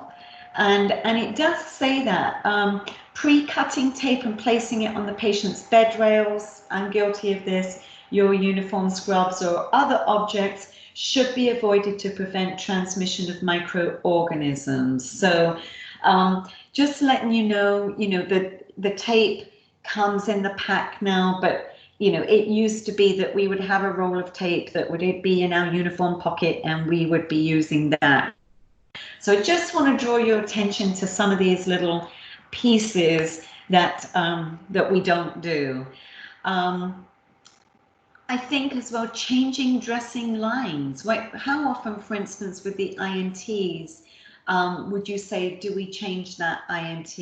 I mean, it seems variable. It used to be every 72 hours that we would take that out and put a new one in. But I want to say that it's obviously per organization policy. If the IV looks good and it doesn't look red or infiltrated, they may keep it in longer, depending, of course, on the patient that you've got, right? They may decide we're just going to leave it alone. Or depending, do any of you work in an environment where they change them out? Or Mimi, do you? When at Lanier, we would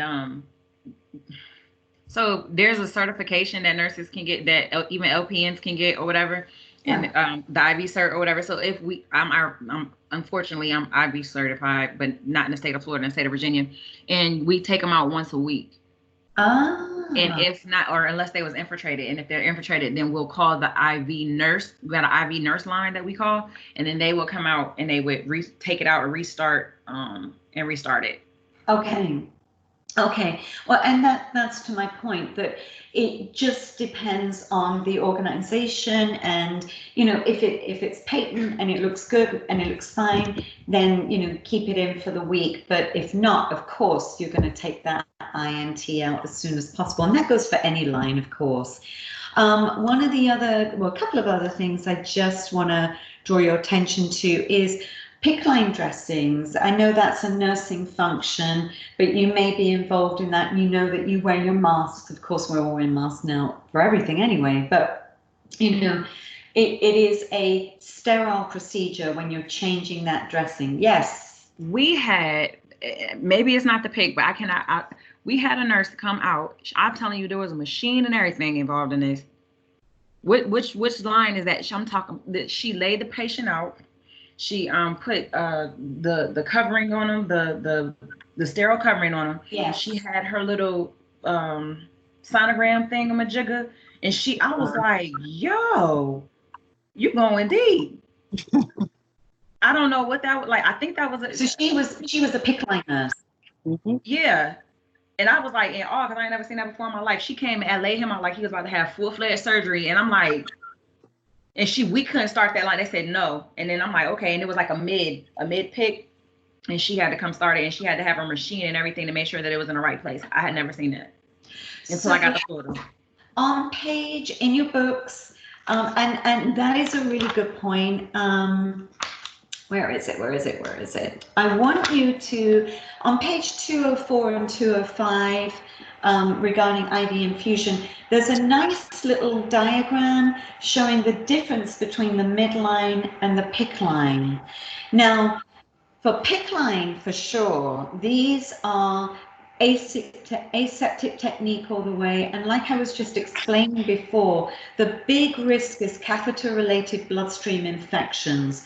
So you're right, it is like surgery. Absolutely. It's like anybody who's not supposed to be in that room out. It's pretty, they want it as sterile as it can possibly be. And when you look at where the PICC line goes into the superior vena cava, really that makes sense, right? You don't want to cause endocarditis. That's one of the, that could be a big deal.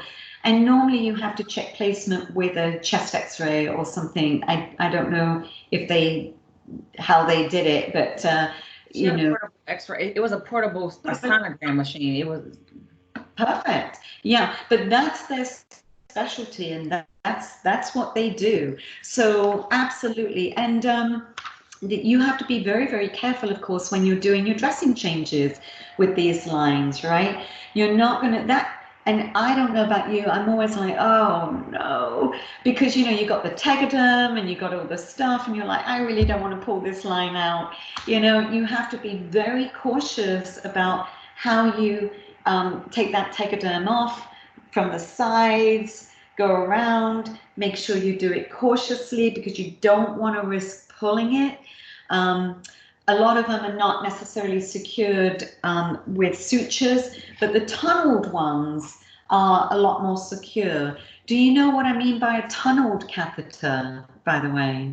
Like a Broviac or anything of that nature? Anybody ever seen those? Do you know what I mean? No? Okay. So the tunneled ones actually have like a Dacron sheath around them. And they're put in surgically, and what happens is then that Dacron sheath, skin grows around it. And so when they have to be removed, and it shows you these tunneled ones on page 207, just as an idea. But basically what these ones do is they're for a bit more long term. I've seen them used a lot, obviously, with HEMONC.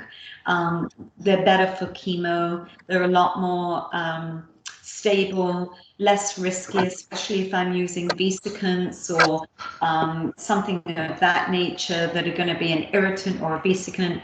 I want something like a Hickman that are going to be less likely to infiltrate. All right. So those are those tunneled type of lines that stay in place. And again, your ASIP technique is paramount for all of these types of lines. Very, very, very interesting. By the way, the PICC line, it talks about it on page 206. I figured I might as well just talk about it a little bit. Yes, you can use them for your blood if you're going to do a packed red blood cell infusion. But it does say that, of course, packed red blood cells, very viscous, cold. You might need a pump in order to get that blood through. So just be aware of that in order to make sure that it infuses within the time frame. Anybody ever seen any implanted ports? Does anybody know what I'm talking about? Anybody had the opportunity to see them? They look a little bit like a pacemaker. Anybody ever? Yeah, my brother has one. He does? He has a portacat? Yeah. Uh-huh. Yeah. Yeah. And what type of needle gets used for that, Amber? Any idea? I actually don't know. So the needle that gets used for portacat, portacats are under the skin. And there's actually a picture of what it looks like under the skin on page 207. But on 208, it shows you these particular needles. Now, I was an oncology nurse certified, so that meant I could do this. You on the whole, do not access these ports Is this not the unless port for dialysis? This reminds me of the port for dialysis. it doesn't usually get used so much for dialysis. It does usually get used for oncology patients, that type of thing. The dialysis catheters, it actually talks about those a little bit further down. The HD catheters have a very large bore. They're normally more here on the arm, and you normally palpate them for the thrill, and you listen for the bruit with those types of catheters. The implanted ports go under the skin, and people can mistake them for a pacemaker. They're not. They have like a little rubberized area on the top, and the way that you access them is with what is called a Huber needle, Huber. Very much an aseptic technique, as you can imagine, and I've accessed many of them. These portacaths and these Huber needles, once you've accessed them, the beautiful thing about them is you can keep it in place, I want to say for about a week, I think, something like that. But they allow the patient a little bit more freedom, and once it's out, they've still got it there if it needs to be accessed. So your brother has one of those, Amber? Yeah. Does he have any issues with it or not? No, he doesn't have any issues. It was weird for a while because, you're not used to something being out of your chest. So. Yeah. How old is your brother? He's 23. Oh, wow. He just turned 23. So. Okay. Do you mind me asking, what was that for? Is that okay? He was diagnosed with stage 3 colon cancer Okay. when he was 22. And so the doctor actually, it was a huge thing. He lives in Oregon right now. But he used to go to the ER complaining of like bloody stool, and like he was in so much pain. They're just like, oh no, like just take laxative, it's fine. And he went to the ER probably like 5 or 6 times, and they would just send him home. And then one doctor eventually got him a colonoscopy, and they were going in and they couldn't even fit it in because the tumor was right above his rectum.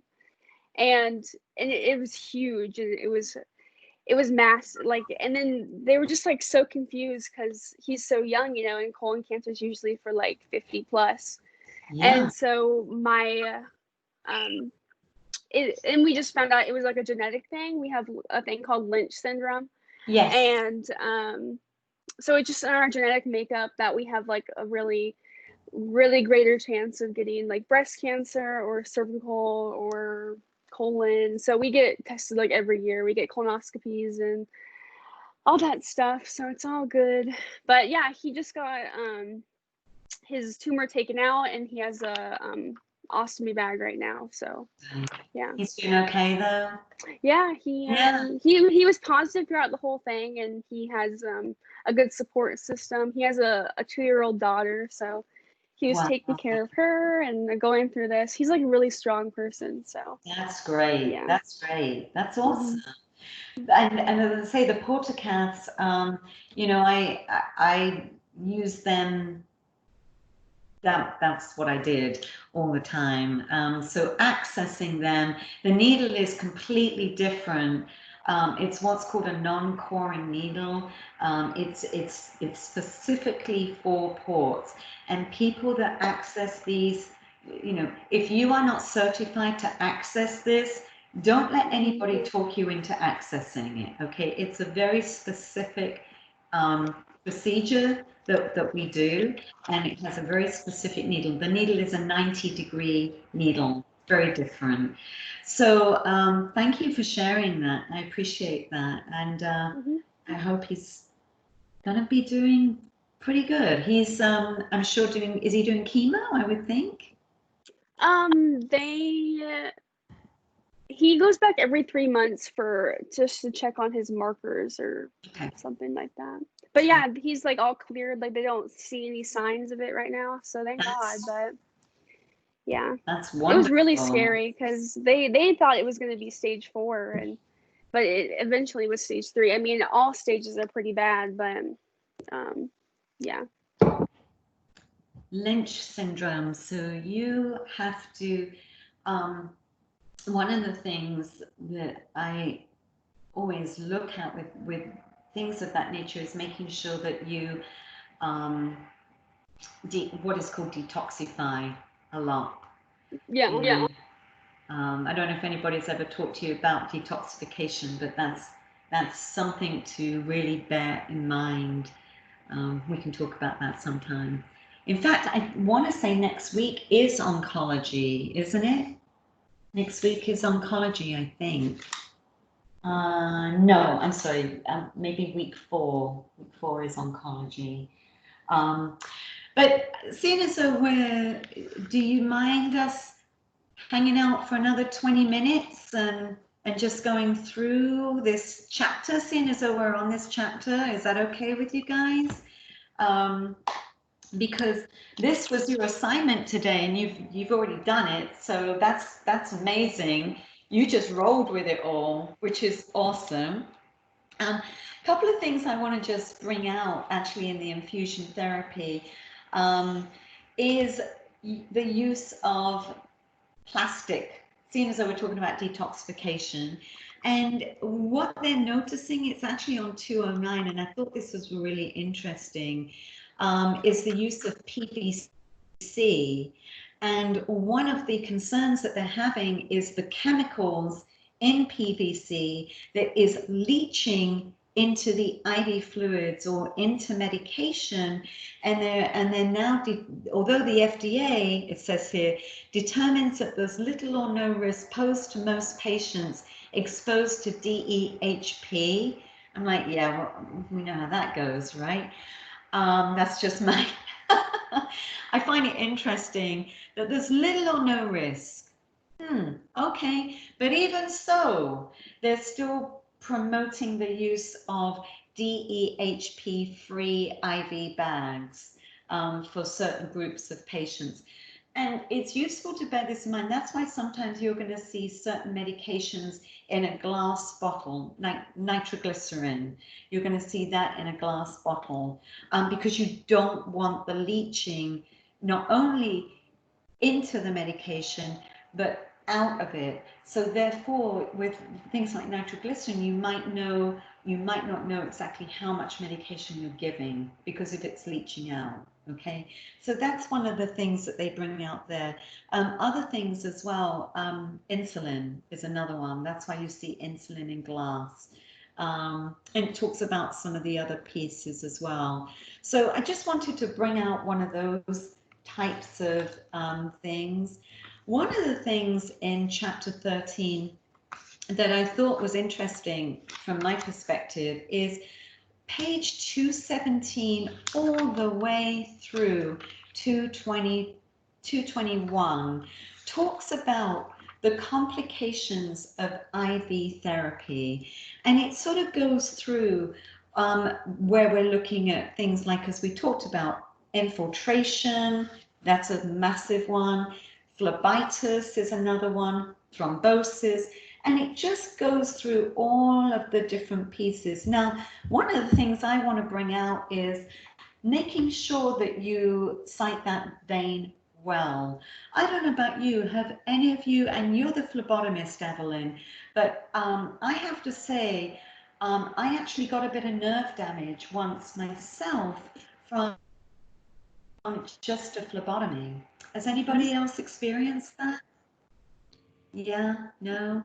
You have, Evelyn? No, I know it can happen.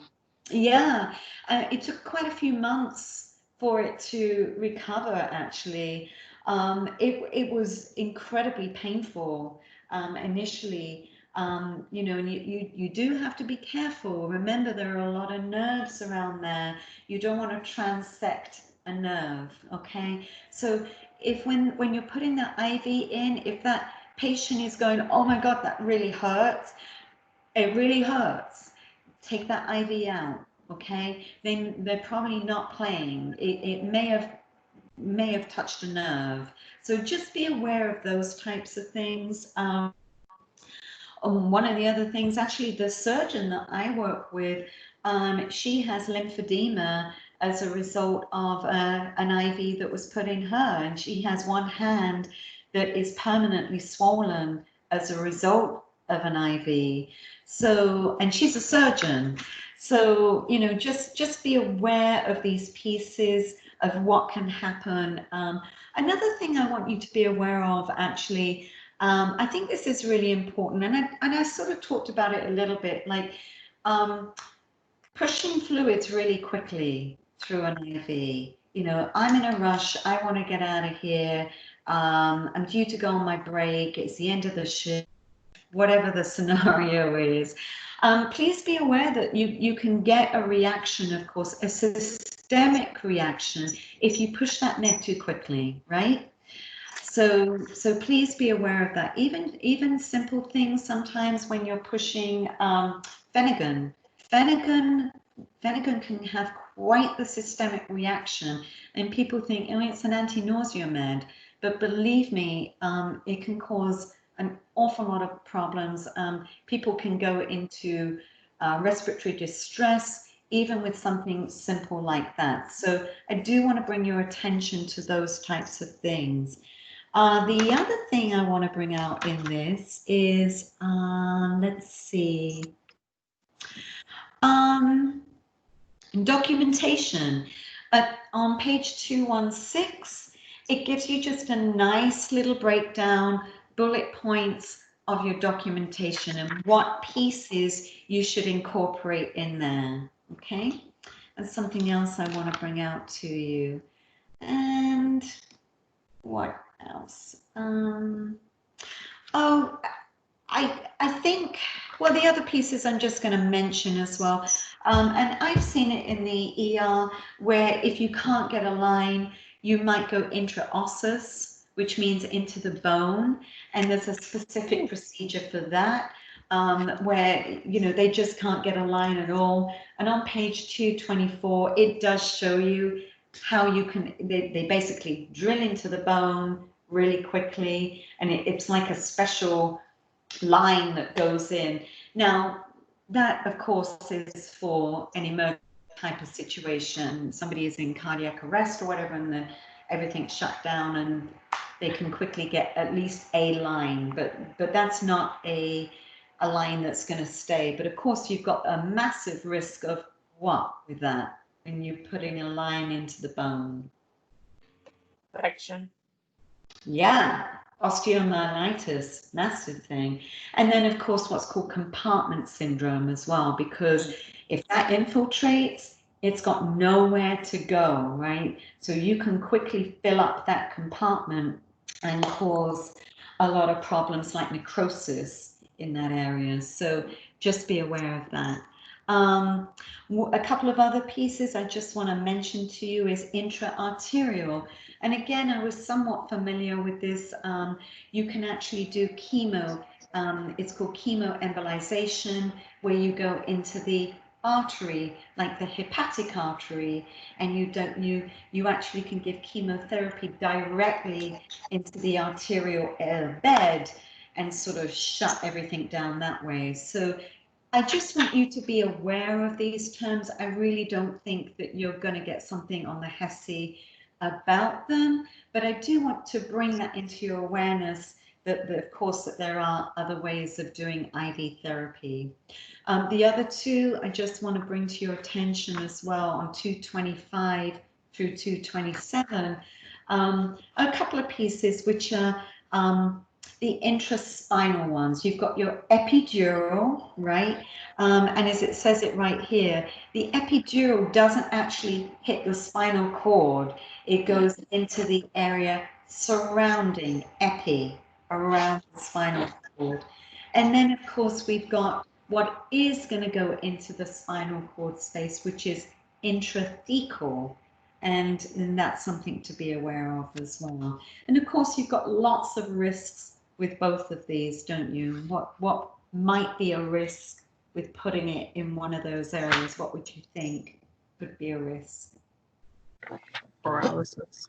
Yeah, absolutely. Infection and paralysis absolutely could be a big, big risk. Let me see. There was a couple of things I want to bring out with that. Yes, bear in mind, it says right at the bottom here, evidence of local infections such as redness or swelling, and it's talking about your epidural or your intraspinal types of things. They can present like meningitis, right? Sudden high fever, what's called neutral rigidity, those types of things as well, stiff neck, headache, all of those types of things can present, and that could be your red flags that there's a problem with this intraspinal procedure or medication or whatever's going on there. So as I say, I just want to bring those pieces out for you, and let me look at my little cheat sheet. We will go into tomorrow talking about one thing I want to bear in mind is transfusion reactions. Okay, please be aware of, has anybody been involved in giving blood at all? No, not yet, right? But there are many, many steps that you have to go through to make sure that you give the right blood to the right patient, right? And all of those pieces. And on page 200 and 201, I would suggest you have a look at that, because we always have to have 2 nurses to check that blood product. You check it at the bedside. You make sure you've got the right, the right patient, of course, all of the usual things that you're going to do. But on top of that, of course, you're going to make sure that you have the ABO group and the rhesus type is correct as well, right, of what you're giving. So there are a lot of concerns with giving blood, and there can be concerns, of course, with watching for transfusion reactions as well. So I do want to bring those out for you. Well, I think you guys, yes, Mimi. So the test tomorrow is just on, it's not on, is it going through 11 through 13 as well? No. Tomorrow's quiz, give me a second here.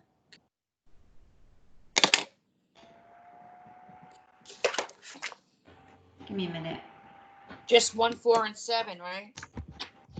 It's just week 1. Okay. But I want to pull it up, and I just thank you for reminding me, because I did want to go over a couple of pieces with you.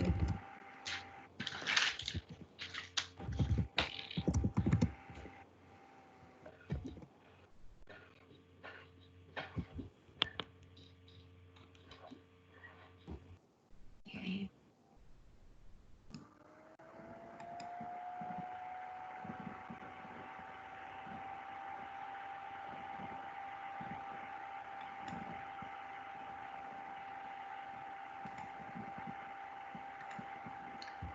Okay, let me just.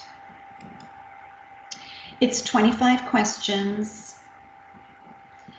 You're going to have 50 minutes to do it. It is open book. It is graded. And it is proctored. Is it proctored? No, it's not proctored. The quizzes are not proctored. The exams are proctored. I remember you said 5 dosage calc. Yes, and the dosage calc, really what I've stuck to for this is I want to make sure that you understand the differences in your metric, okay? I want you to know how to convert pounds to kilograms. How do you do that? 0.2. Well, let me hear from someone else. I'm going to mute you. Buddy. Anybody else? Did you know that? 2.2 kilograms. Yes. Yeah, divided by You can't 2.2. talk either. All right, just making sure. Making sure that you know how many micrograms there are in a milligram, micro, 1,000, right? I want you to be aware from liters to mils, those types of things, all right? Because they can trip you up. It's easy to get tripped up with that. There's a question looking at if something is in milligrams and it's ordered in micrograms, how many tablets are you going to give? So fairly simple stuff, but I just want you to be aware of it. And then there is one question as well that we talked about potassium yesterday, right? So if something is 20 MEQs, which is how potassium is ordered, by the way, it's really the only medication that's in an MEQ or a millimole, but MEQ, if that is given and the med is supplied in 40 MEQs in 15 mils, you know, how many mils are you going to give? All right, so fairly straightforward stuff. It's not complicated for you. That is not complicated at all. Regarding the questions,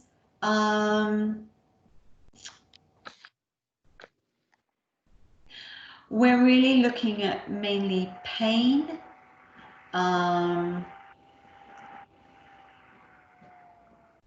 Let's see. Like I said to you, remember your SBAR.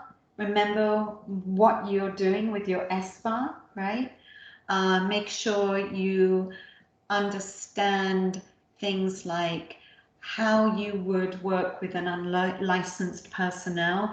Kaylin's already an RN, and see, so you know what I'm saying is, if you're an RN, there's the responsibility that goes along with that, understanding what your personnel are able to do if you're going to delegate to them, okay? Those types of things. What else? How to manage a patient that's dying. What does that look like?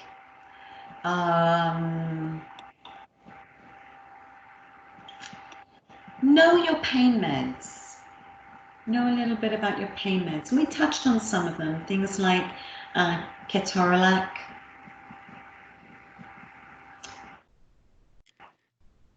how to assess your pain, right? Especially your older patient. Let's see. And remember, I talked a little bit about,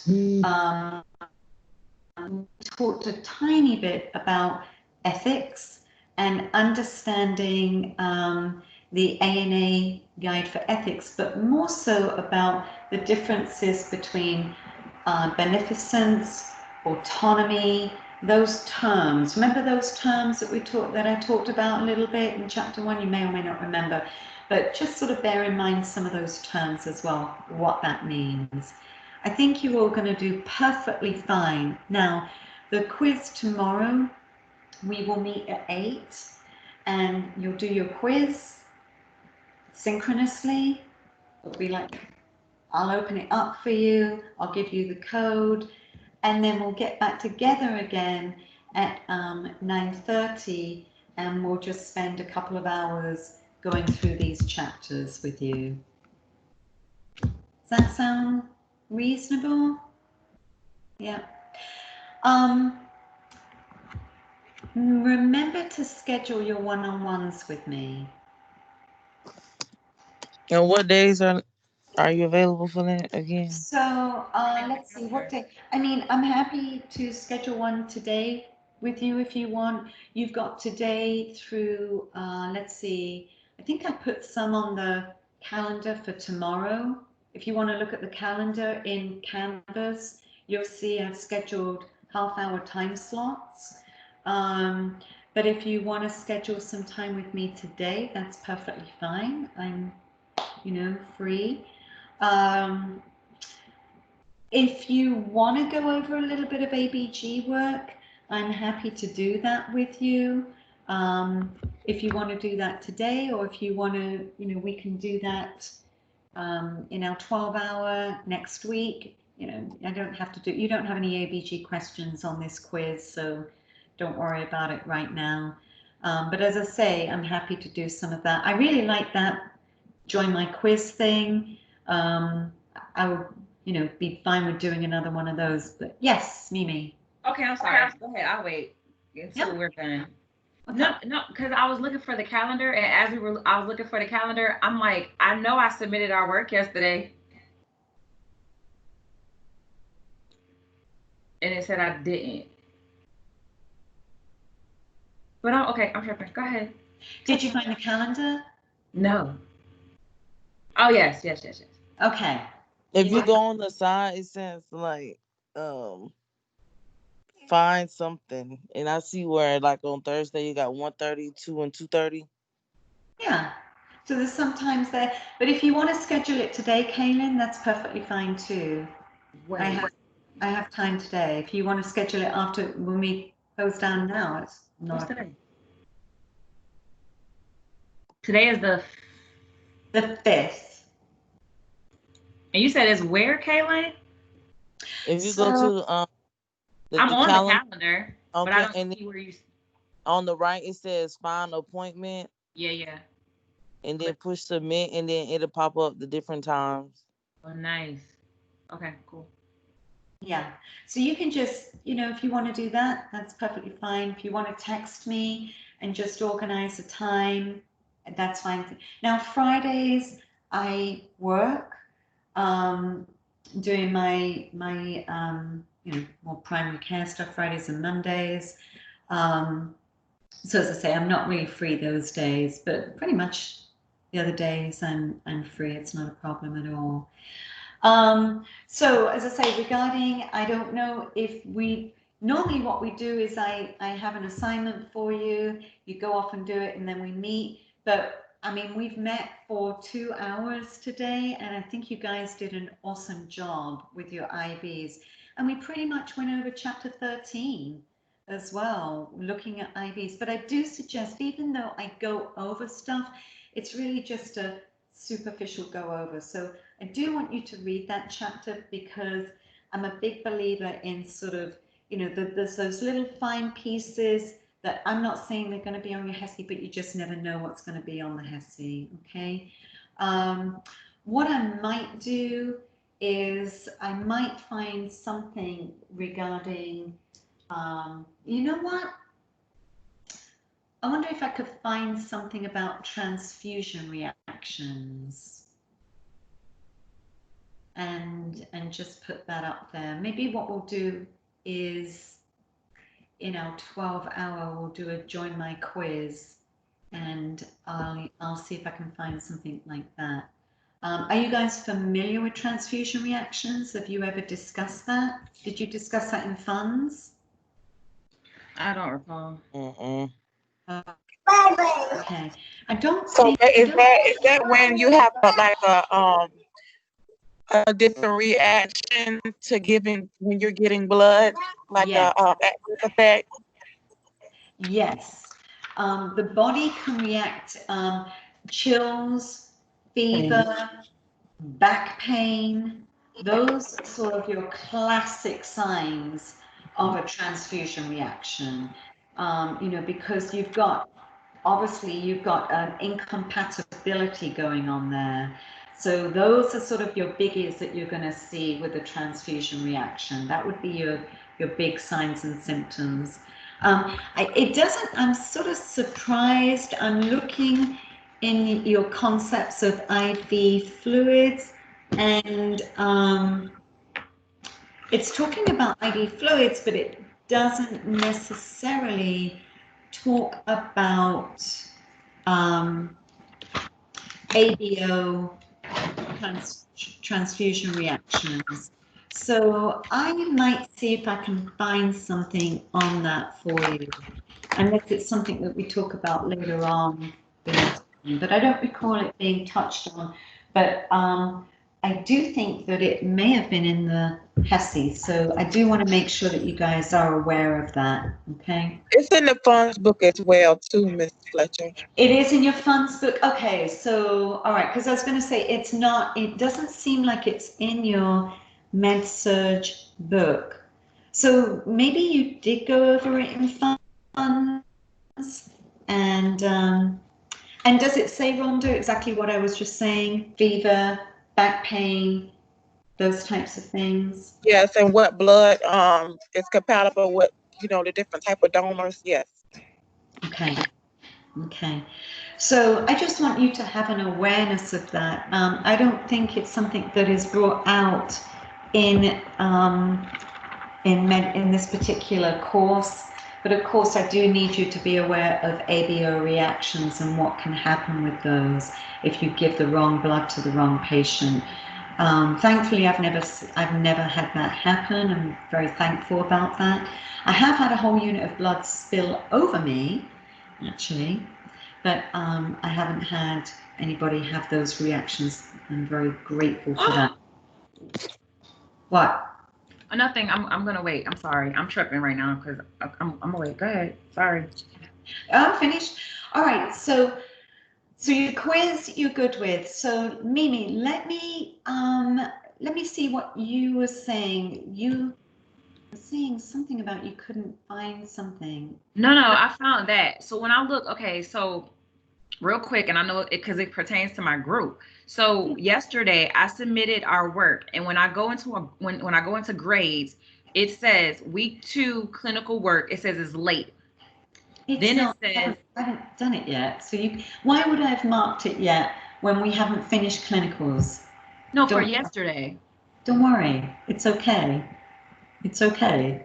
Okay, because I was like, I know I sent it. I'm like, my God, did I send it? Don't worry. Okay. I know what's late and what's not late. All right.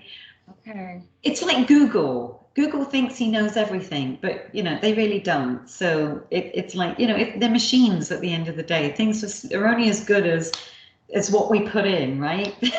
All right. Yes, ma'am. I just wanted to make sure you got it. I'm like, guys, I sent it. Okay.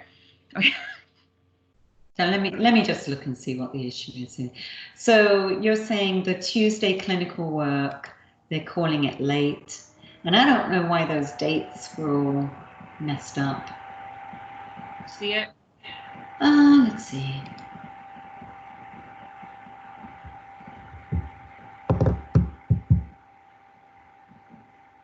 Because I have to go, oh, you're putting yours in. Oh, okay.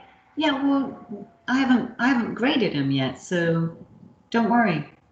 Okay. Now your syllabus receipt, well, we know that, but other than that, we're good. Okay. Yes, ma'am. All right. Life's too short to, and I'm just going to tell you this. I mean, yesterday I heard news about somebody I know who's actually a stem cell scientist, incredible person who just had a massive heart attack yesterday and died, someone I know.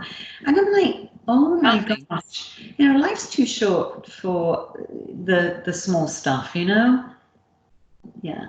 So I don't really get too stressed about these types of things. I mean, the bottom line is I've been with you all, working with you. I know what you're doing. I know what you're not doing. I know who's participating. I have a general gist of what's going on. And, I'm not your mom. I'm your professor at the end of the day. We're all professionals. So I tend not to get too dogmatic about stuff, if that works for you. All right. With that, book your one-on-ones with me. I will look up and see if I can find something that we can do, like a quiz on transfusion reactions. Hi, cutie. Oh, baby. Oh, so sweet. And as I say, I'm happy to do some ABG practice if someone wants to do it. If you want to do it in your 12-hour next week, we can do that. However you want to speak now, let me know what you want to do. Let me see what we've got going on next week. Next week is a fun week.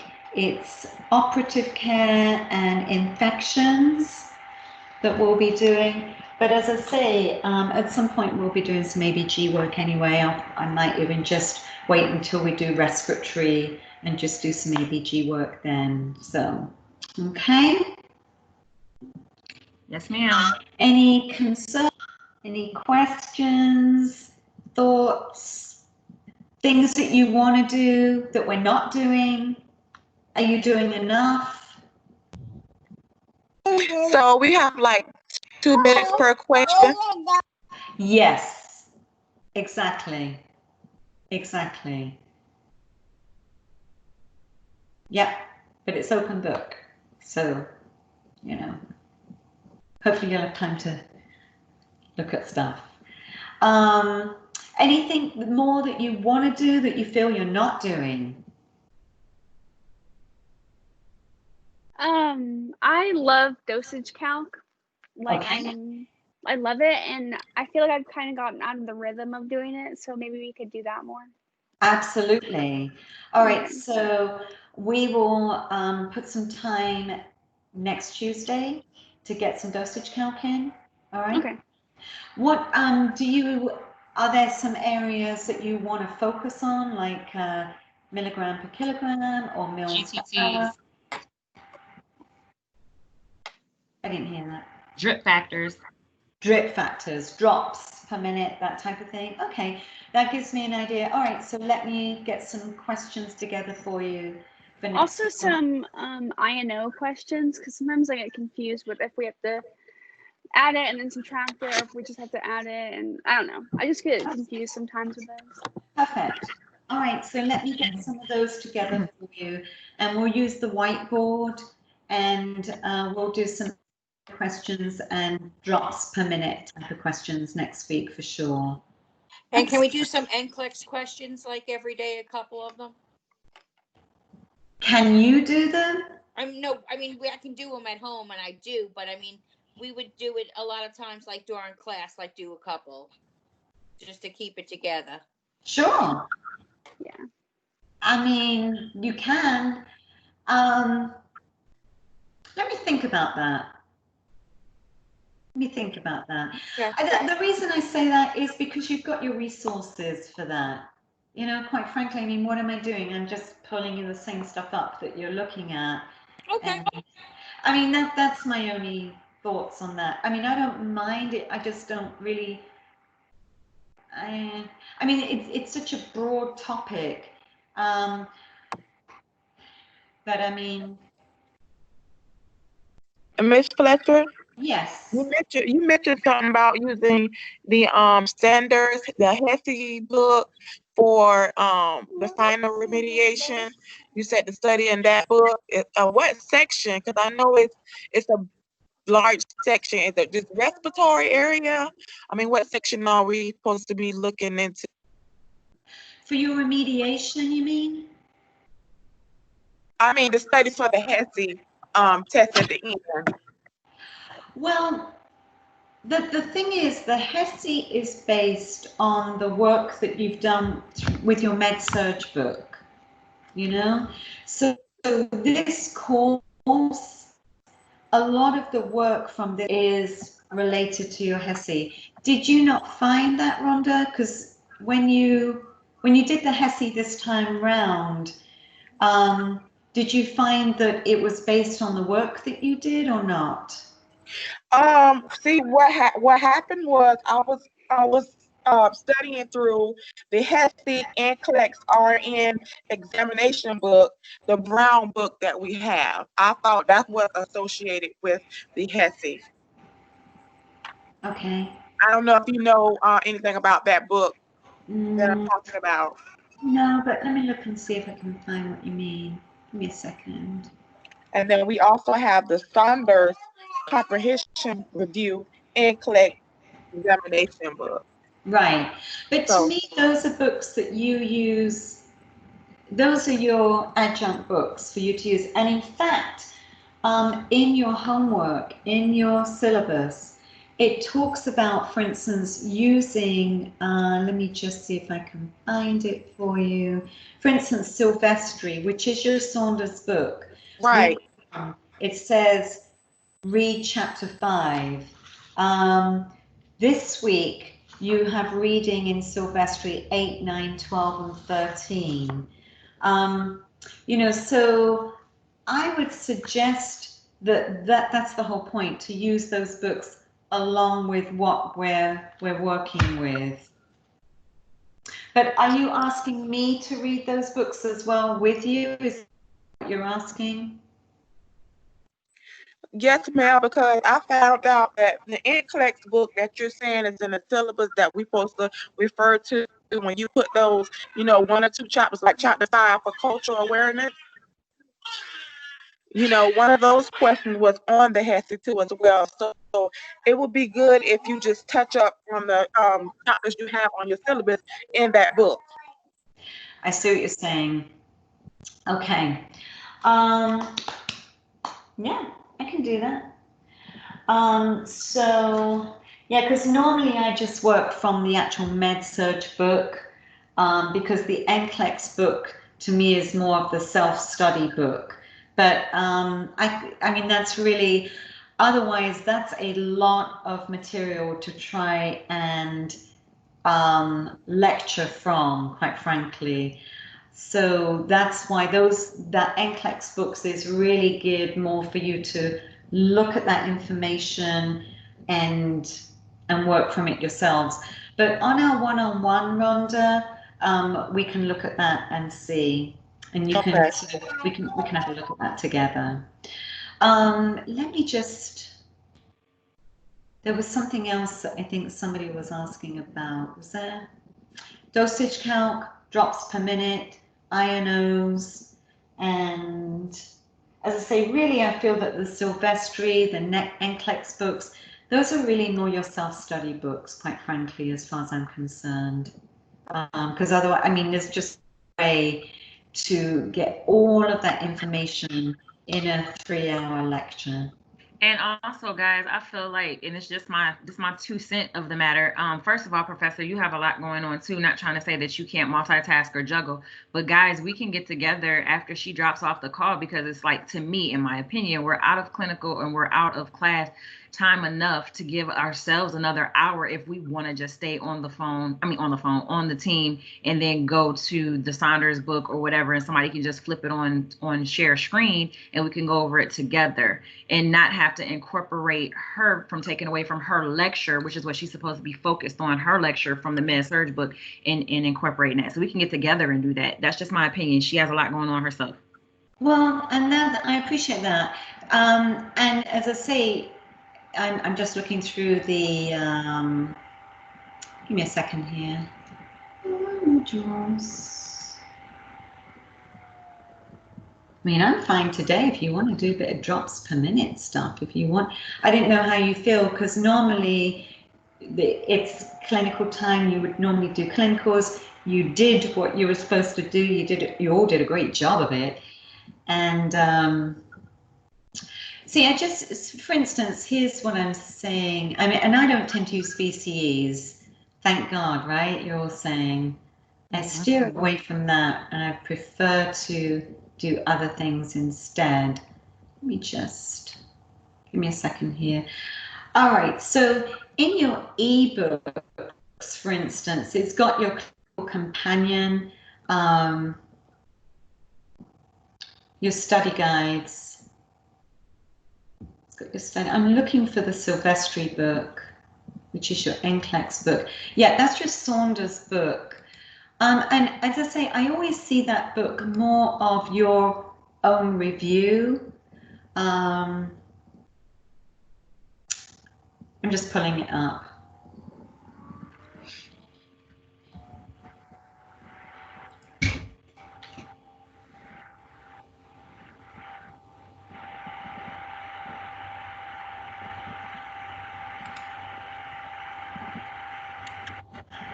Oh, all right, it's making me do all sorts of stuff. All right, it's not letting me play in there. But really, that I've always felt that that's more your review stuff, and that the Med-Surg book, all of those pieces that we work from is what I tend to work from for you to know your stuff. It seems to work that well. But I do want to do some dosage calc. So I will plan on that, Amber. Drops per minute, INOs. If you want to get together externally and do some NCLEX work, you can. Your Silvestri book, that's your readings. You've got your case studies. You've got video skills to look at. I mean, there's a lot of pieces there really that are really more for you to just get on and do it rather than for me to walk you through it. That's just my 10 cents on that. What have you been used to? So Mother White, Mother Hen is and that's all I can speak to her, and I love her dearly. And she was like that. She established that day one. She said, yes, I'm your professor. She was like, but I'm motherish and I'm nurturish. And when I tell you, she was readily available, and she basically spoon fed us. So I think for me, Amber and Evelyn, we're kind of spoiled to that because she did go over dosage calc every day. She did go over Saunders every day, and on top of the lecture. And like, I'm not opposing it, like I said, but I just feel like you got better stuff to do in this med surg book, and then we could get together and do it. But Mother Hen, and she did say she's mom, did do us, she did us like that. And so now when we come here with you, it's like, okay, where is it at again? Where you said what? And she didn't do that. She literally walked us through, okay, guys, now make sure you do your homework. And then when it wasn't in, she'll text us and be like, hey, this is, so it was more of a spoon feed. And again, this is no knock to nobody else. This is just me talking. We nurses, or we about to go, well, I'm a nurse, but we about to be RNs. So I feel like when we're out there on that floor, nobody's about to walk us through. Once we get it, we got it. And that is it. I mean, we always got people that we can go back to and say, hey, I need help. But for the most part, we're supposed to have the foundation. So why not have the foundation and take it upon ourselves to do the studying and get together and not put that on you. Plus, like I said, you got issues going on right now with your dad. You need to be focused on that. I'm sorry, because I'm very sympathetic to that. I just want to offer just what's helped me is I do NCLEX questions online every night before I go to bed. I try to do 10 of them on the subject that we're working on. That's how I use that. Now that NCLEX book, the Saunders one, the comprehensive one, that is a great tool when you need to quick study for something or you're not sure of something. That is a great book for that. That's how I learned about my fluid balances and things like that. I use that book. It's short, it's sweet, it gives you enough information. So I use that a lot. And I can't tell you how much you need to do online the NCLEX questions every night. Do 10 as you're laying in bed with your phone. It makes a difference. Right. Yeah. Absolutely. But yeah, I mean, if you want to do some dosage count now, that's perfectly fine. It's up to you. It's up to you how we utilize this time. We have until 1 p.m. that I can stay with you if you want to do that. I could have swore you said you need to get on the phone and talk to your mom. No, not till that's not till this afternoon. That was yesterday. Okay. So, let's just have a 5-minute break so that I can actually get pieces together for you, and we can do some drops per minute right now. It's not a big deal, okay? But regarding the NCLEX, let's do that. We'll do a couple of drops per minute, and let me see if I can find a couple of INO questions as well, and we will do that. All right? See you. Can we have 10? You said 5. Can we have like 10? We didn't have no break. You want? Yeah, have 10. You know what? Let's see. Let's have a 15-minute break. How's that? All right. We'll get back together in 15 minutes.